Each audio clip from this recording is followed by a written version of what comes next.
Hello everyone, this is Indra Vikram. Welcome to social school. Hopefully आप सब बहुत बढ़िया हैं और आपकी पढ़ाई बहुत बेहतरीन चल रही है। तो क्लास 11 के लगभग थर्ड चैप्टर को हम कंप्लीट करने ही वाले हैं, नोमैडिक एम्पायर का। इसके पहले वाले आपने जो वीडियो देखे होंगे, इसमें चंगेज़ खान का करियर और चंगेज़ खान के मिलिट्री एक्सपेंशन समझ लिए।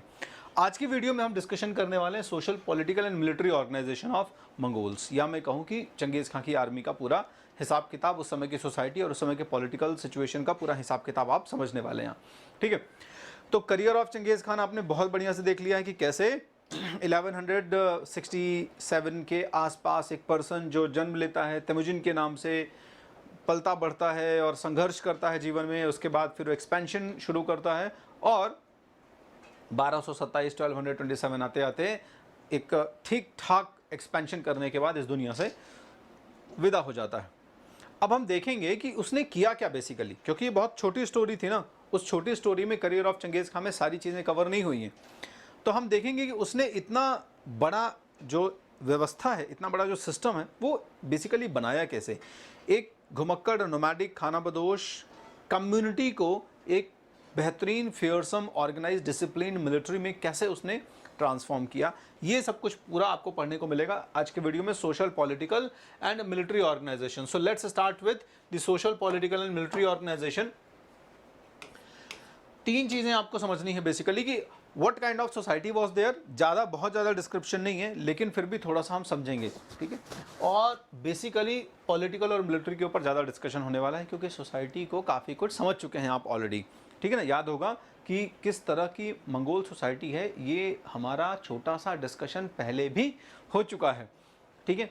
करियर ऑफ चंगेज़ खान के जस्ट पहले छोटा सा एक ओवरव्यू जब हमने डिस्कस किया था, तो उसमें इस तरह की बातें थी कि ये जिस एरिया में है वहाँ की कैसी ज्योग्राफी है, कैसी सोसाइटी है। क्लियर है? चलो, तो जल्दी से हम शुरू करते हैं। इन Mongols and other nomadic societies अगर हम देखें तो वहाँ पर मंगोलिया में बेसिकली मंगोल यानी जो चंगेज़ खान हो गए, ये जो जिस ट्राइब को बिलोंग करते हैं, ये ट्राइब कहलाती है मंगोल, ठीक है। कुल मिला के क्या होता है कि जब किसी क्षेत्र विशेष में कोई एक विशेष प्रजाति, कोई एक स्पेसिफिक टाइप की जो ट्राइब है, that use to inhabit in that place for very long time, तो वो एरिया ही जो है उस ट्राइब के नाम से आइडेंटिफाई होने लगता है। जैसे आज के डेट में अगर आप देखोगे तो जर्मनी, फ्रांस, ये बेसिकली ट्राइब और लैंग्वेज, ये दो ही आइडेंटिटी से ये सारे देश बने हुए हैं। यूरोप में मैक्सिमम देशों की जो आइडेंटिटी वो उनकी लैंग्वेज और उनकी ट्राइबल ओरिजिन को इंडिकेट करती है। फ्रैंका, ठीक है, जर्मन्स, तो these are basically the tribal peoples. Mongolia जो बना है, यहाँ पर मंगोल ट्राइब प्रिडोमिनेटेड है, because of that this area is known as Mongolia, ठीक है। तो मंगोल ट्राइब है यहाँ पे। मंगोल्स के अलावा और बहुत सारे तुर्क हो गए और तमाम जो छोटे छोटे और ट्राइब वाले लोग हैं, तातर्स हो गए, है ना, तुर्क हो गए। इन सारे लोगों की जो सोसाइटी है, क्लियर है, इसका पैटर्न नोमैडिक ही है। वहाँ पर कोई बहुत ही ऑर्गेनाइज सीडेंट्री परमानेंट सेटलमेंट देखने को नहीं मिलता है हमें, ये हमको बहुत अच्छे से पता है। तो मंगोलों में और बाकी सारी नोमैडिक सोसाइटी में उस समय क्या प्रक्रिया चलती थी कि जितने भी यंग कैटेगरी के लोग, मतलब यंग लोग हैं, जो बेसिकली नए नए लड़के हैं जो अभी, ठीक है, 13, 14, 15, 16 साल से, क्योंकि 10-12 साल से जैसे ही सेकेंडरी कैरेक्टर शुरू होते हैं और बॉडी में थोड़ी एग्रेसिवनेस आनी शुरू होती है, वैसे ही ये जो प्रजाति के लोग हैं, इनफैक्ट उसके पहले भी आप मान के चल सकते हो, क्योंकि लाइफ का पैटर्न इतना कॉम्प्लिकेटेड है कि आपको अपने आप को सस्टेन करने के लिए थोड़ा सा एग्रेशन दिखाना ज़रूरी होगा। आपको सराउंडिंग से लड़ना, अपने साथ के लोगों के साथ में फाइट करना, ये सब कुछ बहुत ज़रूरी है, शुरुआत से आना चाहिए, अदरवाइज़ बहुत पिछड़ जाओगे और शोषण हो जाएगा। इनफैक्ट हो सकता है ज़िंदा ही ना रहो, ठीक है, किसी के द्वारा गुलाम बना लिए जाओगे। तो ये सारी प्रक्रियाएं ऑलरेडी चल रही हैं। तो ऐसी सोसाइटी में यंग लोग होते थे, वो बहुत जल्दी जो है मिलिट्री स्किल्स सीख जाते थे। तो चंगेज़ खान ने क्या किया कि चंगेज़ खान ने उस समय जितने भी यंग लोग थे, ठीक है, शुरुआत में नोमैडिक सोसाइटी में आसपास की प्लस मंगोलिया, यानी कि मंगोल ट्राइब, मतलब अपनी ट्राइब के अंतर्गत और आसपास की जितनी और दूसरी ट्राइब हैं, ये शुरुआत की बात बता रहा हूँ मैं, है ना। हम थोड़ा सा पीछे जा रहे हैं कि मंगोल जो आर्मी बन रही है, चंगेज़ खान ने अपना पूरा जो डिसिप्लिन आर्मी प्रिपेयर की, वो कैसे प्रिपेयर की, ये हम समझने के लिए जा रहे हैं basically. So all the young peoples, all the young adults basically who can bore arms, जो कि शस्त्र उठा सकते हैं, शस्त्र का प्रयोग कर सकते हैं, they can fight with arms, they know how to operate the weapons, they know how to play with the weapons, all those young adults, ठीक है, इन सबको क्या किया उसने अपनी आर्मी में रखा, है ना। अब क्या है देखो कि जैसे जैसे आवश्यकता पड़ती थी वैसे वैसे ये लोग युद्ध लड़ने के लिए हमेशा तैयार रहते थे। तो ये वाली स्किल इनके पास हमेशा है कि जैसे ही रिक्वायरमेंट, क्योंकि फ्रिक्वेंट ऐसे सिचुएशंस आ जाती थी नोमैडिक सोसाइटी में जब एक कम्युनिटी या एक क्लैन और दूसरे क्लैन के बीच में क्लैशेस हो जाते थे। तो इसने क्या किया, शुरुआत में चंगेज़ खान ने जब ओंग खान से जुड़ा था, अलायंस बनाई थी, है ना, उसके बाद फिर जब छोटे छोटे लोगों को डिफीट किया, तो फिर इसने अब एक बड़ी आर्मी कंस्ट्रक्ट करने के बारे में, उसको फॉर्मुलेट करने के बारे में प्लान करना शुरू कर दिया। क्योंकि लगभग लगभग अब सारे कबीले जो थे या सारे बाकी दूसरी ट्राइब के जो लोग थे, ये चंगेज़ खां के सब्जुगेशन में आ गए थे। Means all of them were kind of submissive towards this Changez Khan. तो इसने क्या किया कि इसने एक आर्म फोर्स कॉन्स्टिट्यूट की, जो जब भी आवश्यकता पड़े तो लड़ने के लिए तैयार हो जाए। और इस क्या कहें, आर्मी में सारे लोग हैं यंग लोग। तो ये पहले से भी ऐसा है सिस्टम, मतलब चंगेज़ खां जब प्रिपेयर करेगा ये तो ठीक है, लेकिन उसके पहले भी मंगोलों में यही व्यवस्था है कि मंगोल हों या दूसरे ट्राइब के लोग हों, उनमें जितने भी यंग लोग होते थे वो सारे लोग बेसिकली एक तरीके से मिलिट्री पर्सनल भी हैं, ठीक है, अपने घर के सोल्जर भी हैं, अपनी कम्युनिटी अपने क्लैन के सोल्जर भी हैं। और जब जब ज़रूरत पड़ती थी तो ये लोग अपने आप को ग्रुप करके, अपने आप को इकट्ठा करके एक आर्म फोर्स बना के और जो भी ओपोनेंट है उसके अगेंस्ट फाइट करते थे। अब इन सबको चंगेज़ खान ने थोड़ा सा और क्या किया, यूनिफाइड कर दिया, ठीक है ना। चलो, चंगेज़ खान जब सिनेरियो में आया, एंटर हुआ, तो ये जो पहले से इनके भीतर स्किल्स हैं, इन स्किल्स को इसने और बेहतर तरीके से यूनिफाइड करने की कोशिश की, ठीक है। क्यों कि भाई आपस में लड़ते रहोगे तो कुछ ज़्यादा फ़ायदा नहीं है। इसने सबको पहले डिफीट किया, और डिफीट क्यों किया आपको पता है, जब तक एक बार आप डिफीट नहीं कर लोगे तब तक वो आपके लिए सबमिसिव नहीं होगा, जब तक सबमिसिव नहीं होगा तब तक वो आपकी बात नहीं मानेगा। इसलिए ये बहुत ज़्यादा ज़रूरी था कि उस एरिया में जितने भी छोटे छोटे नोमैडिक सोसाइटीज़ या ट्राइबल्स हैं वो सब एक बार चंगेज़ खान से डिफीट हो जाएँ, क्योंकि डिफीट का दूसरा मतलब ही होता है सरेंडर, और सरेंडर का मतलब होता है कि जो मास्टर कहे वो करेंगे।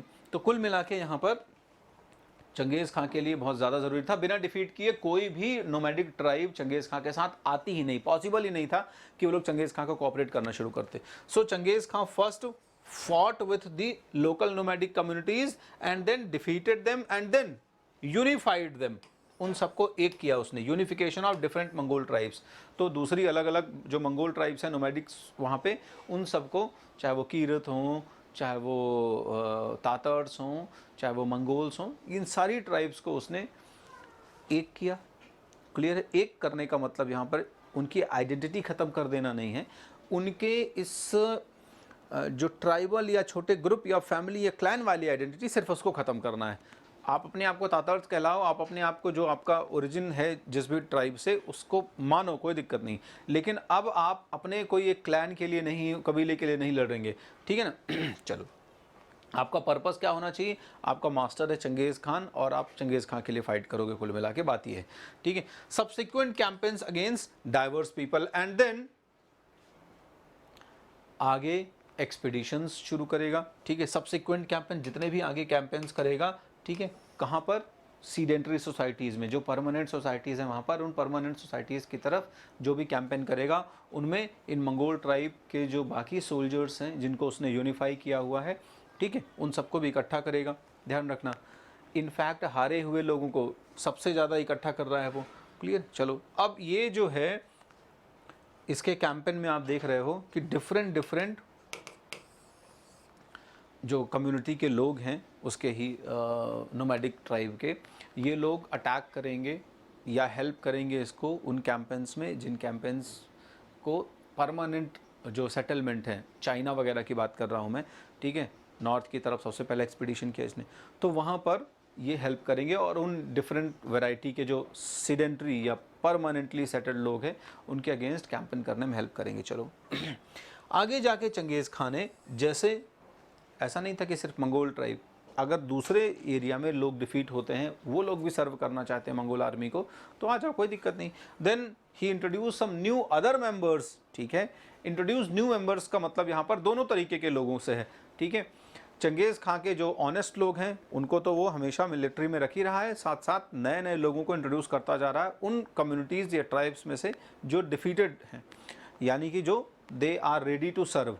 क्लियर है। इस तरीके से मंगोल आर्मी में हम देखेंगे कि अब सिर्फ एक कबीले के लोग नहीं रह गए, या मंगोल आर्मी जो है चंगेज़ खां की, उसमें किसी एक परिवार का डोमिनेंस नहीं। एक परिवार का मतलब किसी एक पर्टिकुलर फैमिली या क्लैन का डोमिनेंस नहीं है, चंगेज़ खां का डोमिनेंस है। और चंगेज़ खान उसको जिस पॉइंट ऑफ व्यू से बनाना चाह रहा है, उसमें चंगेज़ खां का ये भी नहीं है कि सिर्फ मैं अपना जो ट्राइबल वो है आइडेंटिटी है वो इनके ऊपर डोमिनेट कर दूँ, इनके ऊपर इम्पोज कर दूँ, नहीं, मैं अपनी एम्परर वाली जो इमेज है वो बनाऊंगा और ये सब मेरे मिलिट्री पर्सनल होंगे।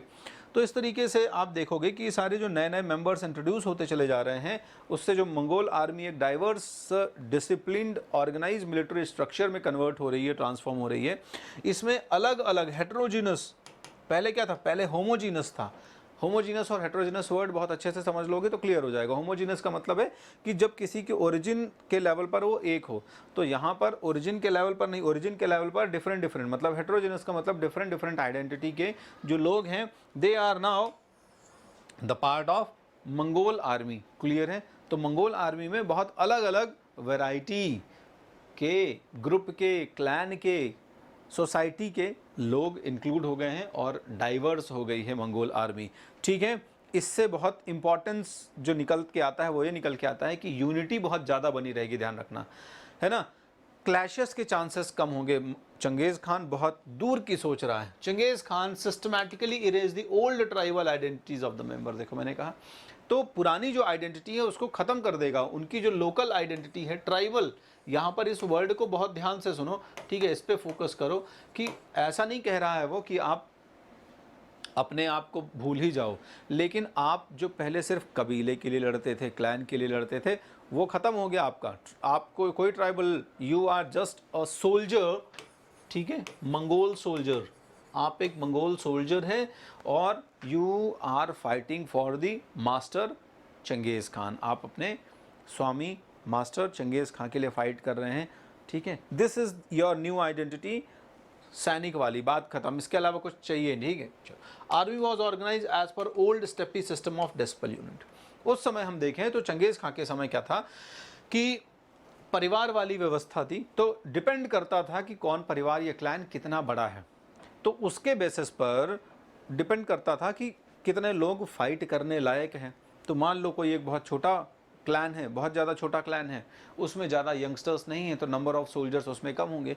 तो उस आधार पर उस पूरे एरिया में, स्टेपी में पुराना जो सिस्टम चलता था, उस सिस्टम में क्या होता था, डेसिमल यूनिट्स में सोल्जर्स का कॉन्स्टिट्यूशन होता था। या मैं कहूँ कि जब कोई कैंपेन ही चलेगा तो कैंपेन में डिपेंड करेगा कि नंबर ऑफ़ पर्सनल्स कितने हैं, एक्सपीरियंस लोग कितने हैं, उस हिसाब से छोटी छोटी मिलिट्री यूनिट्स या छोटे छोटे सोल्जर्स की यूनिट बना दी जाती थी। सबसे स्मॉलेस्ट यूनिट जो होती थी वो 10 की होती थी, यानी ग्रुप ऑफ 10 सोल्जर्स, ठीक है। ग्रुप ऑफ 10 सोल्जर्स जो है ये एक यूनिट हो गई। इसी तरीके से एक अगले ग्रुप में 100 सोल्जर्स हो सकते हैं, 1000 सोल्जर्स हो सकते हैं, और जो मैक्सिमम सबसे बड़ा यूनिट होगा उसमें 10,000 के आसपास सोल्जर्स होंगे। So this is how the militaries और military unit was constituted earlier in this steppe. ये पहले ही होता था, ध्यान रखना, पहले से ही होता था, ठीक है। So in the old system clan and tribe coexisted in the decimal unit, ठीक है। पुराने सिस्टम में क्या होता था कि उसी क्लैन और उसी ट्राइब के जो लोग होते थे, सिर्फ वही इस डिजिट या मैं कहूँ इस नंबर का हिस्सा होते थे। फॉर एग्जांपल मैं बात करूँ कि जैसे चंगेज़ खान, तो चंगेज़ खान जो है उसके फादर तो शुरुआत में किरित ट्राइब से थे, तो उसमें मान लो कभी उनकी फ़ाइट तातार्स लोगों से होगी, जैसे तातार कबीले के लोगों ने चंगेज़ के फादर को पॉइजन दे दिया था तो डेथ हो गई थी। तो अब देखो, जब मान लो फाइट होगी तो उसमें एक पर्टिकुलर क्लैन हो गया, दूसरा पर्टिकुलर क्लैन हो गया। अब इन दोनों के बीच में फाइट होगी तो एक पर्टिकुलर क्लैन के जितने भी यंगस्टर्स हैं वो अपने क्लैन की तरफ से लड़ेंगे, और तातार्स या दूसरा जो पर्टिकुलर क्लैन है उसके जितने भी यंगस्टर्स हैं वो अपने क्लैन की तरफ से लड़ेंगे। So they are fighting basically in a similar region, और लगभग उनकी ओरिजिन भी उसी आसपास रीजन में हुई है। एक ही क्षेत्र के रहने वाले लोग अपने आप को सिर्फ अपने परिवार या कबीले से आइडेंटिफाई करते हैं और उनकी फाइट इस तरीके से होती है। लेकिन अब थोड़ा सा सिस्टम बदल जाएगा, क्लियर है? तो ये कोएग्जिस्टेड, मतलब कोएग्जिस्टेंस था पहले इन्हीं डेसिमल यूनिट्स में, उन्हीं उस 10 या 100 या 10,000 में, 1,000, 10,000, इस तरीके से 10,000 तो अब होना शुरू होगा जैसे जैसे सोल्जर्स बढ़ेंगे। पहले 1,000 या इसके आसपास ही ये यूनिट हुआ करती थी। तो इसमें एक ही क्लैन के, एक ही परिवार के सारे सैनिक। Changez Khan stop this practice and divided the old tribal groupings. तो चंगेज़ खान ने सबसे पहले तो क्या, इसको ब्रेक कर दिया। क्या कि कोएग्जिस्टेंस वाला सिस्टम नहीं होना चाहिए कि मान लो हमने 10 का बना दिया, डेसिमल यूनिट अभी भी रहेगी, ध्यान रखना, क्लियर है? 10 डेसिमल यूनिट अभी भी रहेगी कि 100, 10 वाली तो बहुत छोटी हो गई, 100 हो गए, 1,000 हो गए, 5,000 हो गए, 10,000 हो गए, इस तरीके के डेसिमल मतलब यूनिट्स जो है वो अभी भी रहेंगी। लेकिन अब उनमें कोएग्जिस्टेंस वाला सिस्टम खत्म हो जाएगा। Changez Khan completely removed this tribal grouping. Tribal grouping का मतलब समझो यहाँ पे कि पर्टिकुलर क्लैन के ग्रुप नहीं बनाए कि मान लो उसने कह दिया कि ठीक है मैंने तातर्स को सबको डिफीट कर दिया, अब तातर्स का अपना एक ग्रुप हो गया और तातर्स लोग मेरे लिए आइडेंटिफाई रहे, वो मेरे लिए हमेशा ऑनेस्ट रहेंगे, वो मेरे लिए फाइट करेंगे। नहीं, कल को वो रिवॉल्व कर दें तो, कल को उनका रिविलियस नेचर हो जाए तो फिर क्या? और फिर वैसे भी उनका ग्रुप है ना, आप उनको और आर्म्स दे रहे हो, अम्यूनिशन दे रहे हो और इंडिपेंडेंस दे रहे हो, कल को अगेंस्ट हो गए, नहीं बात माने, कुछ भी हो सकता है। तो उसने ब्रेक कर दिया पूरे सिस्टम को ही, है ना। 5 कम्युनिटी के अलग अलग लोगों को एक ग्रुप में रख दिया, ऐसा कर लिया। या फिर 10-10 लोगों को, 20-20 लोगों को एक एक कम्युनिटी से लेके एक कंप्लीट एक ऐसे 100 लोगों की यूनिट बना दी। अब उस यूनिट में 10 लोग इसके हैं, 5 लोग इसमें हैं, इस तरीके से। मतलब किसी एक कम्युनिटी में ऐसा नहीं होता था कि सब लोग डोमिनेटेड हैं, या एक कोई कम्युनिटी डोमिनेटेड है। तो इससे फ़ायदा क्या होगा? उसका नया जो मिलिट्री सिस्टम बनेगा, वो नया मिलिट्री सिस्टम थोड़ा कंपोजिट टाइप का बनेगा, ठीक है। और धीरे धीरे क्या होता है, धीरे धीरे इससे फ़ायदा ये मिलेगा कि लोग अपनी ये जो क्लैन वाली आइडेंटिटी है ना, ये भूलना शुरू कर देंगे। उनको इतना काम मिलेगा, इतना फाइट करने को मिलेगा, इतने एक्सपीडिशंस होंगे कि उनकी अपनी ये ज़्यादा आइडेंटिटी रही नहीं जाएगी। उनकी आइडेंटिटी सिर्फ यही रहेगी अब कि we all are fighting for the Genghis Khan, ठीक है। अब देखो ये जो मिलिट्री यूनिट्स नई प्रिपेयर हो रही है उसके बारे में थोड़ा समझ लें। एनी मेंबर और इंडिविजुअल ट्राइड टू मूव। अब चंगेज़ खान ने मान लो बना दिया, मैंने कहा कि 100 लोगों की एक छोटी मिलिट्री यूनिट बनी है जो किसी पर्टिकुलर एक्टिविटी के लिए है। मान लो आर्चर्स हैं, इसमें 100 लोग जो हैं वो बहुत स्पेसिफिक परफेक्ट एकदम आर्चर्स हैं, ठीक है, जिनकी आर्चरी स्किल बहुत एकदम प्रो लेवल पर है। अब इन 100 लोगों का ग्रुप बन गया, तो इसमें 100 लोग जो हैं ये 4 या 5 कम्युनिटी से आएंगे, कीरत से भी आएंगे, तातर से भी आएंगे, ठीक है, और मंगोल से भी आएंगे। इस तरह से 4-5 ग्रुप से यहाँ पर लोग इकट्ठे हो गए। 20-20 लोगों को 4-5 ग्रुप से या 4-5 ट्राइब से लेके उसने बना दिया आर्चर्स का ग्रुप। अब मान लो इसमें से कभी कोई मेंबर है, उसको नॉस्टैल्जिया होने लगा है कि नहीं बहुत मन हो रहा है उसका कि यार नहीं हम इसमें नहीं, हमारे दोस्त उस वाले दूसरे ग्रुप में उसमें चले जाएं। So any member try to move from his or her allotted group without permission will be punished, ठीक है। मान लो उसका मन कर रहा है बहुत ज़्यादा कि उसमें मेरा बहुत जिगरी दोस्त है दूसरे वाले ग्रुप में, क्यों ना मैं उसमें चला जाऊं। और एक दिन बिना बताए मान लो सैनिक तैयार हो रहे थे झगड़े के लिए, लड़ाई के लिए, अगले कैंपेन के लिए, और बिना बताए उसमें चला गया। तो देखा गया कि इसमें तो 100 थे, 99 बचे, एक कहाँ चला गया? तो पता चला कि दूसरे में जहाँ 500 वाला है वहाँ 501 हो गए हैं, ठीक है। तो चंगेज़ खान कहेगा इधर आओ तुम, ठीक है, तुमको किसने कहा, कैसे चले गए तुम, किसकी अथॉरिटी से चले गए तुम? 4-5 क्वेश्चन करने के बाद फिर दे पिटाई अलग से। तो इस तरह से पनिशमेंट मिलते थे। This Altered the old steppe social order. इससे क्या हुआ, हमने सोशल ऑर्डर पढ़ा ना, सोशल पॉलिटिकल, तो चंगेज़ खान ने कंप्लीटली ट्रांसफॉर्म करना शुरू कर दिया। देखो ये बहुत इंपॉर्टेंट चीज़ होती है, किसी भी बड़े काम को करने के लिए सबसे पहले तो ज़रूरी है कि आप उस बड़े काम के लिए मेंटली तो प्रिपेयर हों। जब आप एक बहुत छोटे लेवल पर ही हैं, मान लो एक 10-100 लोगों का परिवार रहा होगा उस समय, तो 100 लोगों का परिवार अपने 100 लोगों के परिवार वाली आइडेंटिटी से जब निकलना ही नहीं चाहेगा और वो एक बहुत बड़े एरिया को कब्जाने के बारे में सोचेगा ही नहीं, तो वो हमेशा 100 वाले परिवार में रह जाएगा। और इनफैक्ट ये हो सकता है सिचुएशन कि कभी दूसरा कोई उनको सब्जुगेट कर ले तो उनकी वो आइडेंटिटी भी चली जाए। तो कुल मिला के चंगेज़ खान एक तरीके से मेंटली प्रिपेयर कर रहा है कि आप एक बड़े ब्रॉड लेवल पर अब कैंपेन्स के लिए तैयार हो जाओ। तो इससे उसने क्या किया कि जो ओल्ड स्टेपी सोशल ऑर्डर था, ठीक है, जिसमें डिफरेंट लीनिएज और परिवार और क्लैन के लोग आते थे, ठीक है, वो ख़त्म ही हो गया पूरी तरीके से। और अब इनकी एक नई आइडेंटिटी है, और इनकी जो नई आइडेंटिटी है, they all are Mongol soldiers, ठीक है, Mongol soldiers fighting for the master Genghis Khan, ठीक है, the great khan. New military contingents were required to serve under his 4 sons. आगे जाके बोरते से 4 पुत्र हुए जिनके बारे में हम समझ चुके हैं ऑलरेडी, ठीक है, जोची हो गया, ओगदई हो गया, तौलुई हो गया, ठीक है, चगताई हो गया। तो इस तरीके से ये 4 बेटे हैं चंगेज़ खां के, जिनमें ये बना दिया उसने एक सिस्टम कि हम तो खुद हो गए एम्परर, सम्राट हो गए, और इसके बाद हमारे 4 इम्पॉर्टेंट कमांडर्स हो गए, ठीक है, जो कि हमारे ही बेटे हो गए, ठीक है, जोची हो गया, चगताई हो गया, ठीक है, ओगदई हो गया, तौलुई हो गया।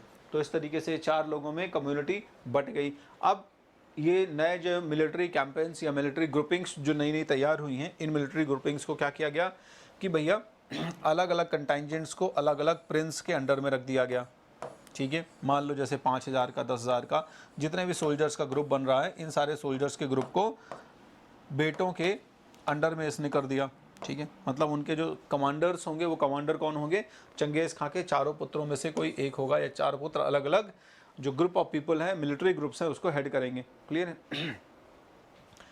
ये कमांडर हो गए। कमांडर को भी असिस्ट करने के लिए आर्मी में कैप्टन्स हो गए, ठीक है, कैप्टन्स जिन्हें हम कहते थे नोया, ठीक है, नोया, इस तरीके से, है ना, मतलब उप सेनापति टाइप का, डेप्यूटी कमांडर टाइप का, या कैप्टन टाइप का, इस तरीके से ये हो गए नोया। So these are basically the people who will assist the commander or who will assist the son of Genghis Khan. So they are specially chosen captains. Specially chosen word बहुत important है, मतलब ऐसे ही कोई नहीं बन जाएगा, है ना। हर एक वर्ड जो सेंटेंस में लिखा हुआ उनका अपना कुछ मीनिंग है, मतलब सारे नहीं, लेकिन कहीं कहीं पर जब कुछ वर्ड्स लिखे हुए हैं तो उनको हमको ध्यान देना चाहिए। So specially chosen captain, it simply means that they were either the favourite, ठीक है, मान लो उनके बेटे हैं, उनके बेटों का ही कोई फेवरेट पर्सनालिटी है, दोस्त है, या कोई ऐसा है, चंगेज़ खां का कोई फेवरेट पर्सन है, ठीक है, चंगेज़ खां के लिए जान छिड़कता है पूरी तरीके से, ऑनेस्ट है पूरी तरीके से, है ना। तो ऐसे लोगों को कैप्टन की रैंक पे अपॉइंट किया जाएगा, ताकि ये एश्योर रहे कि कोई गड़बड़ी नहीं होनी चाहिए। तो ऊपर की जो हायरार्की है, इस हायरार्की में आप देखेंगे कि ऊपर से लेके मैक्सिमम लेवल तक जहाँ पर डिसीजन मेकर्स के रोल में लोग अपॉइंट होंगे, वहाँ पर फेवरेट वाले लोग ही अपॉइंट होंगे। प्लस फेवरेट के साथ साथ how much honest they are for Genghis Khan and his sons, ये बहुत महत्वपूर्ण होता था। और ये कॉमन चीज़ है, राजा के लिए जो ऑनेस्ट है, राज्य के लिए जो ऑनेस्ट है, उसको पद मिलना भी चाहिए। There were followers who serve Genghis Khan loyally, ठीक है। तो ऐसे लोग थे, अभी मैंने कहा ना, तो ये और एक्सप्लेन किया जा रहा है कि क्यों स्पेशली चूजन हैं कैप्टन्स, क्योंकि कुछ ऐसे फॉलोवर्स हैं, ऐसे लोग हैं जो चंगेज़ खां को शुरू से, जैसे आपने बगुरचू का नाम सुना होगा, जमूका का नाम सुना होगा, शुरुआत में मैंने बताया था आपको जब चंगेज़ खां का क्या था, स्ट्रगलिंग पीरियड शुरू हो रहा था। तो ये वो लोग थे जिन्होंने चंगेज़ खां के साथ मिलकर शुरुआती कैंपेन्स लड़े थे, जब चंगेज़ खां 12, 13, 14, 15 साल का है, ठीक है, 16, 17 साल का है। तो उस समय चंगेज़ खां के कैंपेन्स में ये लोग साथ हैं। तो इनिशियली कई में, इनमें जैसे जामुका है, वो दुश्मन है भाई ही, लेकिन कुछ समय के लिए दुश्मन ही बनेगा, लेकिन अब बहुत लॉयल हो गया। So there were followers who serve Genghis Khan loyally, बहुत ही ऑनेस्टी के साथ में, ठीक है, पूरी लॉयल्टी के साथ में they will serve Genghis Khan. Clear है। Through grave adversity for many years, कई सालों से बहुत सारा जोखिम उठा के, in adverse conditions, in all the adversities, in all the odd circumstances, in all the problems, in all the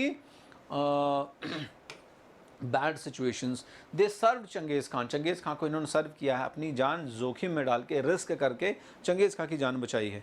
तो ऐसे लोगों को तो ऑब्वियस सी बात है चंगेज़ खान क्या करेगा, सम्मान करेगा ना। सो सच पीपल्स वर पब्लिकली ऑनर्ड, ठीक है, ऐसे लोगों को पूरी जो महापंचायत होती थी, पूरा एक कम्युनिटी बनती थी, दरबार लगता था जो, उसमें सम्मान दिया जाता था, पब्लिकली ऑनर्ड किए जाते थे. Such peoples were publicly honoured. Okay, and some of these has as his blood brothers.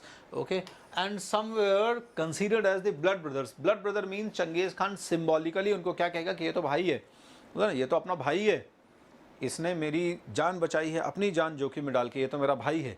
ठीक है, सो सच पीपल्स वर नोन एज अंधा.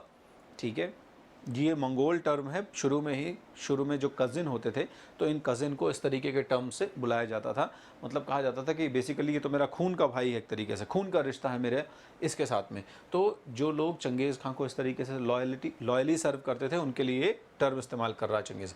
Others free man of a humbler rank. इसके अलावा कुछ ऐसे लोग जो मान लो चंगेज़ खान की फैमिली के नहीं हैं, अलग हैं, फ्री हैं, दूसरे कम्युनिटी से आते हैं.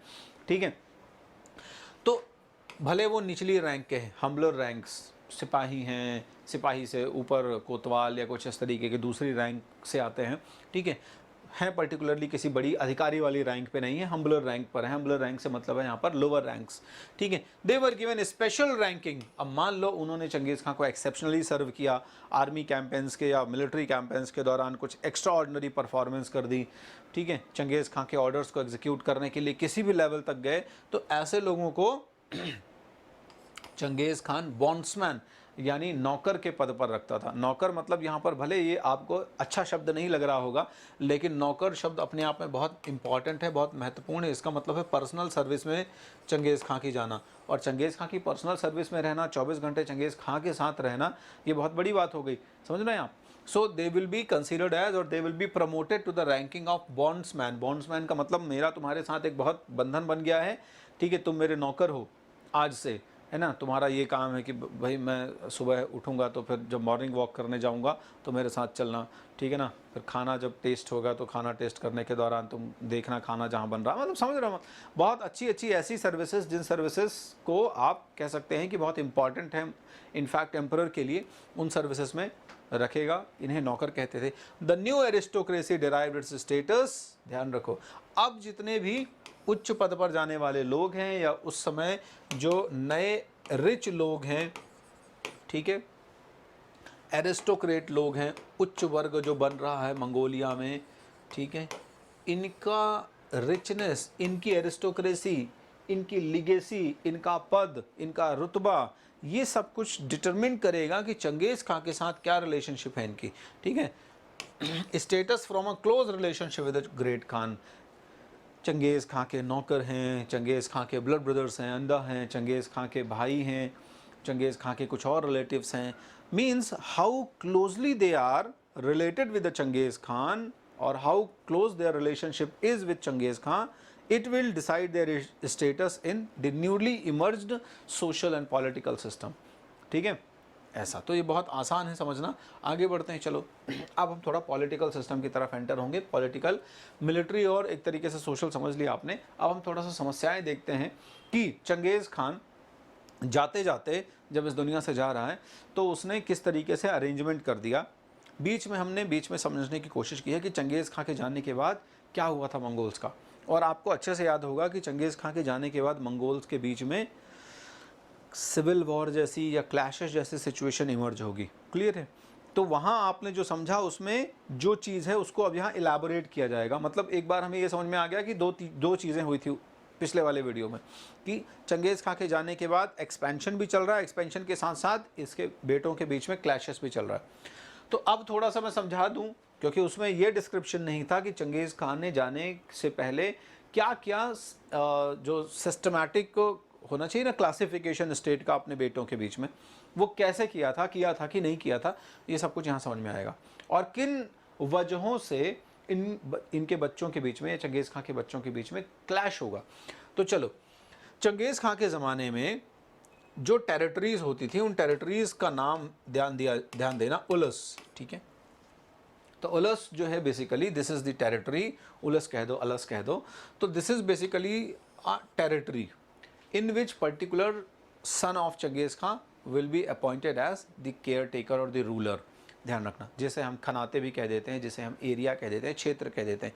तो एक पर्टिकुलर जोग्राफिकल एरिया को उलुस नाम से जाना जाता है। लेकिन ध्यान रखना, अब हर अपने जो प्रिंस है उसको एक पर्टिकुलर जो उलस है उस पर वो भेजेगा, लेकिन उसको जो टेरिटरी है उसका फिक्स्ड डिमार्केशन नहीं होगा। यानी ये जो टेरिटरी होती थी that is a particular approximate geographical area which is not fixed in terms of its boundaries. एक ऐसा भौगोलिक क्षेत्र, एक ऐसा एरिया जिसकी सीमाएं पूरी तरीके से निर्धारित नहीं है 100%, इसे हम कहते थे उलस। क्लियर है? मतलब जैसे चंगेज़ खान ने जब बांटा होगा तो चंगेज़ खान ने कह दिया होगा कि काम करो, जैसे जोची है उसको कहा होगा जाओ तुम पूर्व की तरफ, पूर्व में जहाँ तक तुम्हारा घोड़ा दौड़ कर जाए वो ज़मीन तुम्हारी। अबे वो घोड़ा कहीं तक भी दौड़ जाएगा, उसमें कौन सी बड़ी बात है कि नहीं। दौड़ते दौड़ते दुश्मन देश की टेरिटरी में चला गया तो इसका मतलब ये है कि अब दुश्मन को हराओ और फिर उस टेरिटरी को अपने कब्जे में करो। तो इस तरीके की बड़ी बड़ी बातें होती थी उस समय, है ना। ऐसा उसने नहीं कहा कि एक काम करो अगले 10 किलोमीटर में 500 बीघा जो ज़मीन है वो तुम्हारी है, ठीक है, या इधर पश्चिम की तरफ चले जाओ, पश्चिम में जो है वो तुम्हारा वहाँ पे जो वाइट लैंडमार्क लगा हुआ है, खंबा गड़ा हुआ है, ट्रांसफार्मर गड़ा हुआ है, उसके पास से बगल से जो जितना भी प्रॉपर्टी है उसको डिमार्केट करवा लो, वहाँ पे जो है वो तारबाड़ी करवा लो, ठीक है। ऐसा नहीं कर रहा है वो, जो डिवाइड कर रहा है अपने बेटों के बीच में ज़मीन, that is not properly demarcated कि भैया इसके बाहर जो है वो तुम नहीं जाना, उसके बाद तुम्हारे भाई का एरिया शुरू हो जाएगा ताकि तुम लोग भविष्य में लड़ो नहीं, इसलिए मैंने ये डिवाइड कर दिया। तो Jochi received the Russian steppe but farthest extent. अब जोची को उसने बुलाया, जोची का इधर आओ जोची, तुमको जो है वो रशिया का जो स्टेपी वाला पूरा इलाका है वो हम देते हैं, लेकिन इसके साथ साथ अब तुम और जितना एक्सपेंशन कर लोगे वो भी तुम्हारा इलाका रहेगा। अब जोची को कह दिया रशियन स्टेपी हमारा है। रशियन स्टेपी उस समय जितना चंगेज़ खान ने ऑक्यूपाई किया होगा वो तो है ही है, मान लो उसके बियॉन्ड भी बहुत सारा इलाका है जो अनऑक्यूपाइड है, तो इसका मतलब यह है कि अब एक इंडिकेशन भी है कि जोची आगे जाओ और अटैक करो और एक्सपेंशन करो। क्लियर है? वो एरिया भी तुम्हारा ही रहेगा। फिर उसने चगताई को बुलाया, ठीक है, चगताई को उसने कौन सा एरिया दे दिया, चगताई को वो सेंट्रल एशिया से जब आप आगे बढ़ेंगे तो सेंट्रल एशिया का रीजन जहाँ ऑक्सस रिवर है, ठीक है, ऑक्सस रिवर, तो ऑक्सस रिवर के वेस्ट का जो इलाका है उसी को हम ट्रांस ऑक्सेनिया कहते हैं। ट्रांस का मतलब बियॉन्ड और ऑक्सेनिया का मतलब ऑक्सस रिवर, मतलब the area beyond Oxus river is called Transoxiana. ध्यान रखना, जब भी ये वर्ड है ट्रांस ऑक्सेनिया तो ये कोई एक इलाका नहीं है। एक इलाका का मतलब ऑक्सस रिवर के बियॉन्ड वाला, ऑक्सस रिवर के नदी के पार का इलाका जो है वो तुम्हारा ऐसा। So was given the Oxiana steppe and lands north of the Pamir mountain, ठीक है, पामीर माउंटेन यानी आप चले जाओ इंडिया के नॉर्थ में, ठीक है, चाइना के वेस्ट की तरफ, तो यहाँ से नॉर्थ से लेके पूरा तुम्हारा ट्रांस ऑक्सेनिया यानी ऑक्सस रिवर के बियॉन्ड का जितना भी इलाका है वो सब तुम्हारा हो गया। तो इस तरीके से ज़मीनें, अब देख रहे हो ना कैसे ऊटपटांग तरीके से ज़मीनें बांट रहा है, जानबूझ के चाह रहा है कि लड़के लड़ें उसके, ठीक है, कल को आने वाले समय में। खैर उस ज़माने में इतना होता भी नहीं था। एक तरीके से ये इनडायरेक्टली ये भी है कि इस क्षेत्र में तुम चले जाओ या उस डायरेक्शन में तुम चले जाओ और जाओ, जितना और विस्तार कर सको उतना अच्छा है। तो चंगेज़ खां अपने बच्चों को एक असाइनमेंट भी दे रहा है साथ साथ में, ठीक है, टेरिटरी के साथ में। फिर तौलुई को उसने कहा कि तुम बेटा ज़्यादा कुछ मत करना, ठीक है। तौलुई छोटा बेटा था और छोटे बेटे के प्रति थोड़ा सा प्यार दिखाया उसने, ठीक है। नॉर्मली छोटे बेटे जो होते हैं ना वो होते भी हैं थोड़ा सा ज़्यादा प्यार के अधिकारी, तो मतलब अक्सर ऐसा माना जाता है, ऐसा कोई कंपलसरी नहीं है रूल।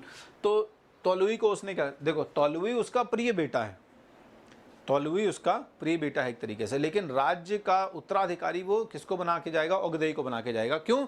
क्योंकि भाइयों में सबसे महत्वपूर्ण या जो अच्छा कैरेक्टर या अच्छा नेचर लगता है उसको, वो लगता है ओगदेई का। क्लियर है? मतलब होता है ना जैसे ये बच्चा मेरा प्यारा है पर है बड़ा दुष्ट, ठीक है। तो तौलुई के साथ इस तरीके का संबंध है चंगेज़ खां की कि बड़ा प्यारा है, मुझे बड़ा प्यारा लगता है ये, लेकिन इतना दुष्ट है ये, क्या करूँ, ठीक है, अगर इसके हाथ में मैंने सब कुछ दे दिया तो निपटा देगा। तो दूसरा है जिसका रिस्पेक्ट है चंगेज़ खां के दिल में, तो ओगदेई के प्रति रिस्पेक्ट ज़्यादा है एक तरीके से कि यार हाँ इसके अंदर सारी क्वालिटीज़ हैं कि ये परिवार को मिला के चल सकता है आगे, ठीक है, दुष्ट कम है।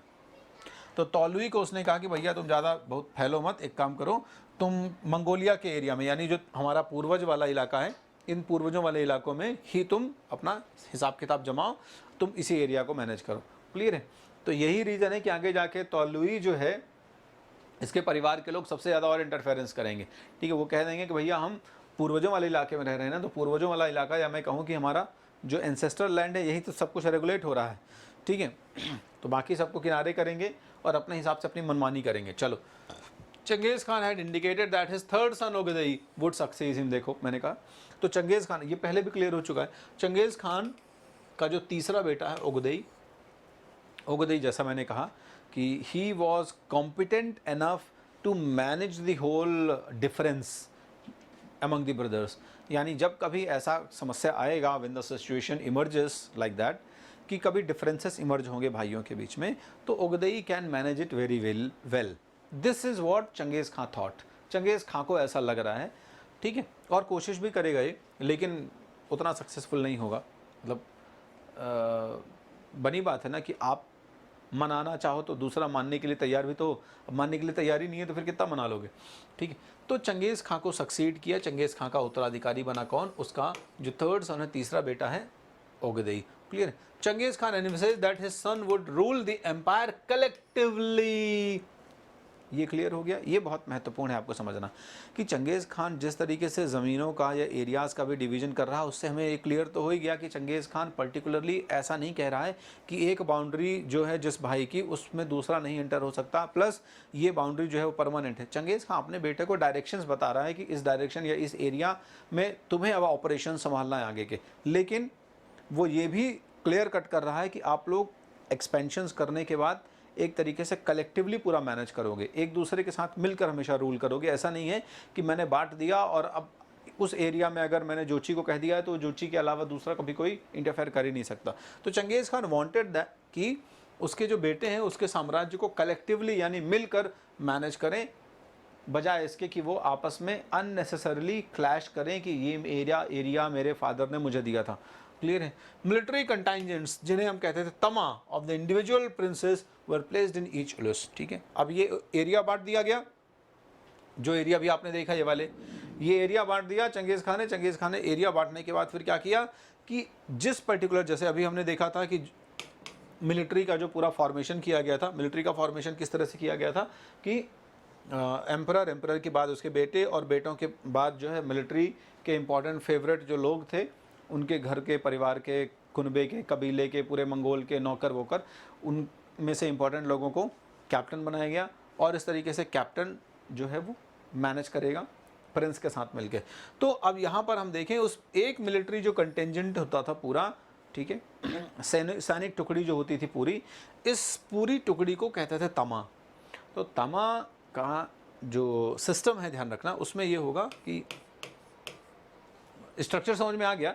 अब सिस्टम ये होगा कि एक तमा जो है पूरा मिलिट्री कंटिजेंट उस एरिया में जाएगा जिस एरिया को सौंपा गया है किसी पर्टिकुलर प्रिंस को। तो एरिया, ये एरिया वाइज जो अभी पार्टीशन या क्लासिफिकेशन हुआ है, उस एरिया में उस पर्टिकुलर प्रिंस के मिलिट्री कंटिजेंट को वो कर दिया गया, ठीक है, डिप्लॉय कर दिया गया या भेज दिया गया कि भैया अब आप लोग इस तरीके से संभालो। आगे जाके मान लो कभी इश्यूज़ होते हैं या कभी कोई प्रॉब्लम्स क्रिएट होती हैं, तो फिर क्या करोगे? प्रॉब्लम का मतलब है कि मान लो जैसे कैंपेन, किस क्षेत्र में कैंपेन ज़्यादा होनी चाहिए, जो नए कैंपेन्स हैं, अभियान हैं, वॉर से रिलेटेड हो गए, वॉर कैंपेन्स जो है वो कहाँ होनी चाहिए। इसके बाद वॉर कैंपेन के दौरान जो हमें वहाँ से प्रॉफिट मिलेगा, यानी जो कुछ भी लूट का माल मिलने वाला है, जो कुछ भी हम प्लंडर करेंगे, उस प्लंडर को हम डिस्ट्रीब्यूट कैसे करेंगे। क्लियर है? देन उस एरिया में या मंगोलिया में या अपने भाइयों के बीच में जो एक राजा की भी कुछ एक ज़मीन हो सकती है, पास्चर लैंड्स हो सकते हैं, उनका डिस्ट्रीब्यूशन कैसे करेंगे। आगे जाके कभी सक्सेशन से रिलेटेड, अब मान लो चंगेज़ खां के बेटों ने तो ठीक ठाक थोड़ा बहुत एक्सेप्ट कर लिया, अब चंगेज़ खां के बेटों के बेटे आएंगे, उनमें कभी सक्सेशन से रिलेटेड इशू हो सकता है, डाउट हो सकते हैं, क्लैशेस हो सकते हैं, तो फिर उनको कैसे मैनेज करेंगे। तो जब कभी इस तरीके के मौके आएंगे तो अब चंगेज़ खां तो बचा नहीं है, तो चंगेज़ खां रूल्स रेगुलेशन फॉर्म करके जाएगा। क्लियर है? रूल्स रेगुलेशन के बारे में अभी मैं बात करता हूँ आगे। तो जब कभी इस तरीके के बड़े मैटर्स डिस्कस होने हैं तो चंगेज़ खां ने बताया कि इस तरीके के जो बड़े मैटर्स होंगे, इनके डिसीजन के लिए आप क्या करना कि एक महापंचायत बुला लेना, कुरियलताय बुला लेना। क्लियर है? और इसके बाद जैसे जैसे जब भी ऐसी कभी समस्याएं आई तो महापंचायत में सारे बड़े बुजुर्ग और तुम सारे लोग बैठना और डिसीजंस जो है वो कलेक्टिवली लेना। ये बड़ी महत्वपूर्ण चीज़ चंगेज़ खान समझा के गया कि आपस में अपने सनक के हिसाब से काम मत करना, मेरी तरह नहीं हो तुम लोग, ठीक है ना। तो ये मत सोचना कि जैसे हमारे फादर ले लेते थे। और इनफैक्ट मैं चंगेज़ खान खुद भी जैसे अपने आप को जब चंगेज़ खान कहलवा रहा है तो क्या बुला रहा है, पूरा मीटिंग बुला रहा है सारे क्लैंस वगैरह की, और उसके बाद फिर अपने आप को वहाँ पे टाइटल कन्फर करवा रहा है ना। तो इसके अलावा भी चंगेज़ खान ने कई जगहों पर इन कुरलताई पर भरोसा किया है, मीटिंग्स पर भरोसा किया है। तो वो इसी चीज़ को आगे, हालांकि बहुत सारे डिसीजन वो यूनिलेटरली भी ले रहा है, लेकिन फिर भी वो अपने बच्चों को इस चीज़ की एडवाइस देके जा रहा है कि भविष्य में जब कभी ऐसे सिचुएशन आए तो ध्यान रखना कि तुम्हारे पास वो महापंचायत, वो मीटिंग, वो कुरलताई जो है वो है जिसके थ्रू आप डिसीजन ले सकते हैं। भैया बहुत सारे लोग बैठेंगे तो 10 तरीके का दिमाग लगाएंगे, 10 तरीके के दिमाग में कुछ ना कुछ ऐसे कंस्ट्रक्टिव आइडियाज़ आ जाएंगे जिससे तुम्हारी प्रॉब्लम सॉल्व हो जाएगी। चलो, Genghis Khan established a rapid courier system. अपने ज़माने में मैसेजेस को, मिलिट्री कैंपेन्स को और कम्युनिकेशन को स्ट्रॉन्ग करने के लिए भैया अगर आपकी राजा का इंफॉर्मेशन जो सिस्टम है, ब्रॉडकास्टिंग सिस्टम है, अगर सुदृढ़ नहीं है, प्रॉपर ऑर्गेनाइज नहीं है, तो फिर बड़ा मुश्किल हो जाता था उसके साथ, चाहे वो ट्रेड करना हो वहाँ पर, चाहे वो मिलिट्री कैंपेन्स करना हो वहाँ पे, रेवेन्यू इकट्ठा करना हो, सब में नुकसान हो जाएगा राजाओं को। इसलिए बहुत एफिशिएंट सिस्टम होना चाहिए कि एक्यूरेट बात राजा के पास कम से कम समय में पहुंच जाए ताकि डिसीजन लेने में देरी ना हो, क्योंकि डिसीजन लेगा फिर वो थोड़ी देर सोचेगा, बातचीत करेगा, फिर डिसीजन लेके फिर आगे एक्शन लेगा। अब मान लो सिचुएशन ख़राब हो गई, मैसेज पहुंचने में इतना देर लग गया कि पता चला तब तक राजा तैयार हुआ, तब तक वहाँ कुछ अटैक करने लायक बचा ही नहीं। सो Genghis Khan establish rapid courier system, ठीक है, जिसमें उसने ये इंश्योर किया कि दूर दूर के जो इलाके हैं, चंगेज़ खान के साम्राज्य के जो दूर दूर के इलाके हैं, वो सब आपस में कनेक्टेड हो जाएं बेहतरीन तरीके से। और इस कुरियर सिस्टम में उसने क्या किया कि जो हॉर्स राइडर्स थे, माउंट्स एंड डिस्पैच राइडर्स, ठीक है, fresh mounts and dispatch riders मतलब घुड़सवार जो होते थे, माउंट, ठीक है, तो ये लोग चिट्ठी को, खत को या जो मैसेज होता था, ठीक है, वो were placed in outpost at regular space distance लेकर मूव करते थे। ये कुछ ऐसा ही जैसा आप कह सकते हो कि जैसे मान लो एक पर्टिकुलर पॉइंट हो गया ए, और दूसरा पर्टिकुलर पॉइंट हो गया बी, और तीसरा पर्टिकुलर पॉइंट हो गया सी, और चौथा पर्टिकुलर पॉइंट हो गया डी। तो मान लो ये 4 इंपॉर्टेंट पोस्ट्स हैं और ए से डी के बीच में मैसेज को कन्वे करना है। तो यहाँ से एक हॉर्स राइडर जो है वो एंटर होगा और वो पॉइंट डी तक इंश्योर करेगा, ठीक है, कि मैसेज बहुत स्मूथली पहुँच जाए, स्विफ्टली पहुँच जाए, फास्ट तरीके से पहुँच जाए।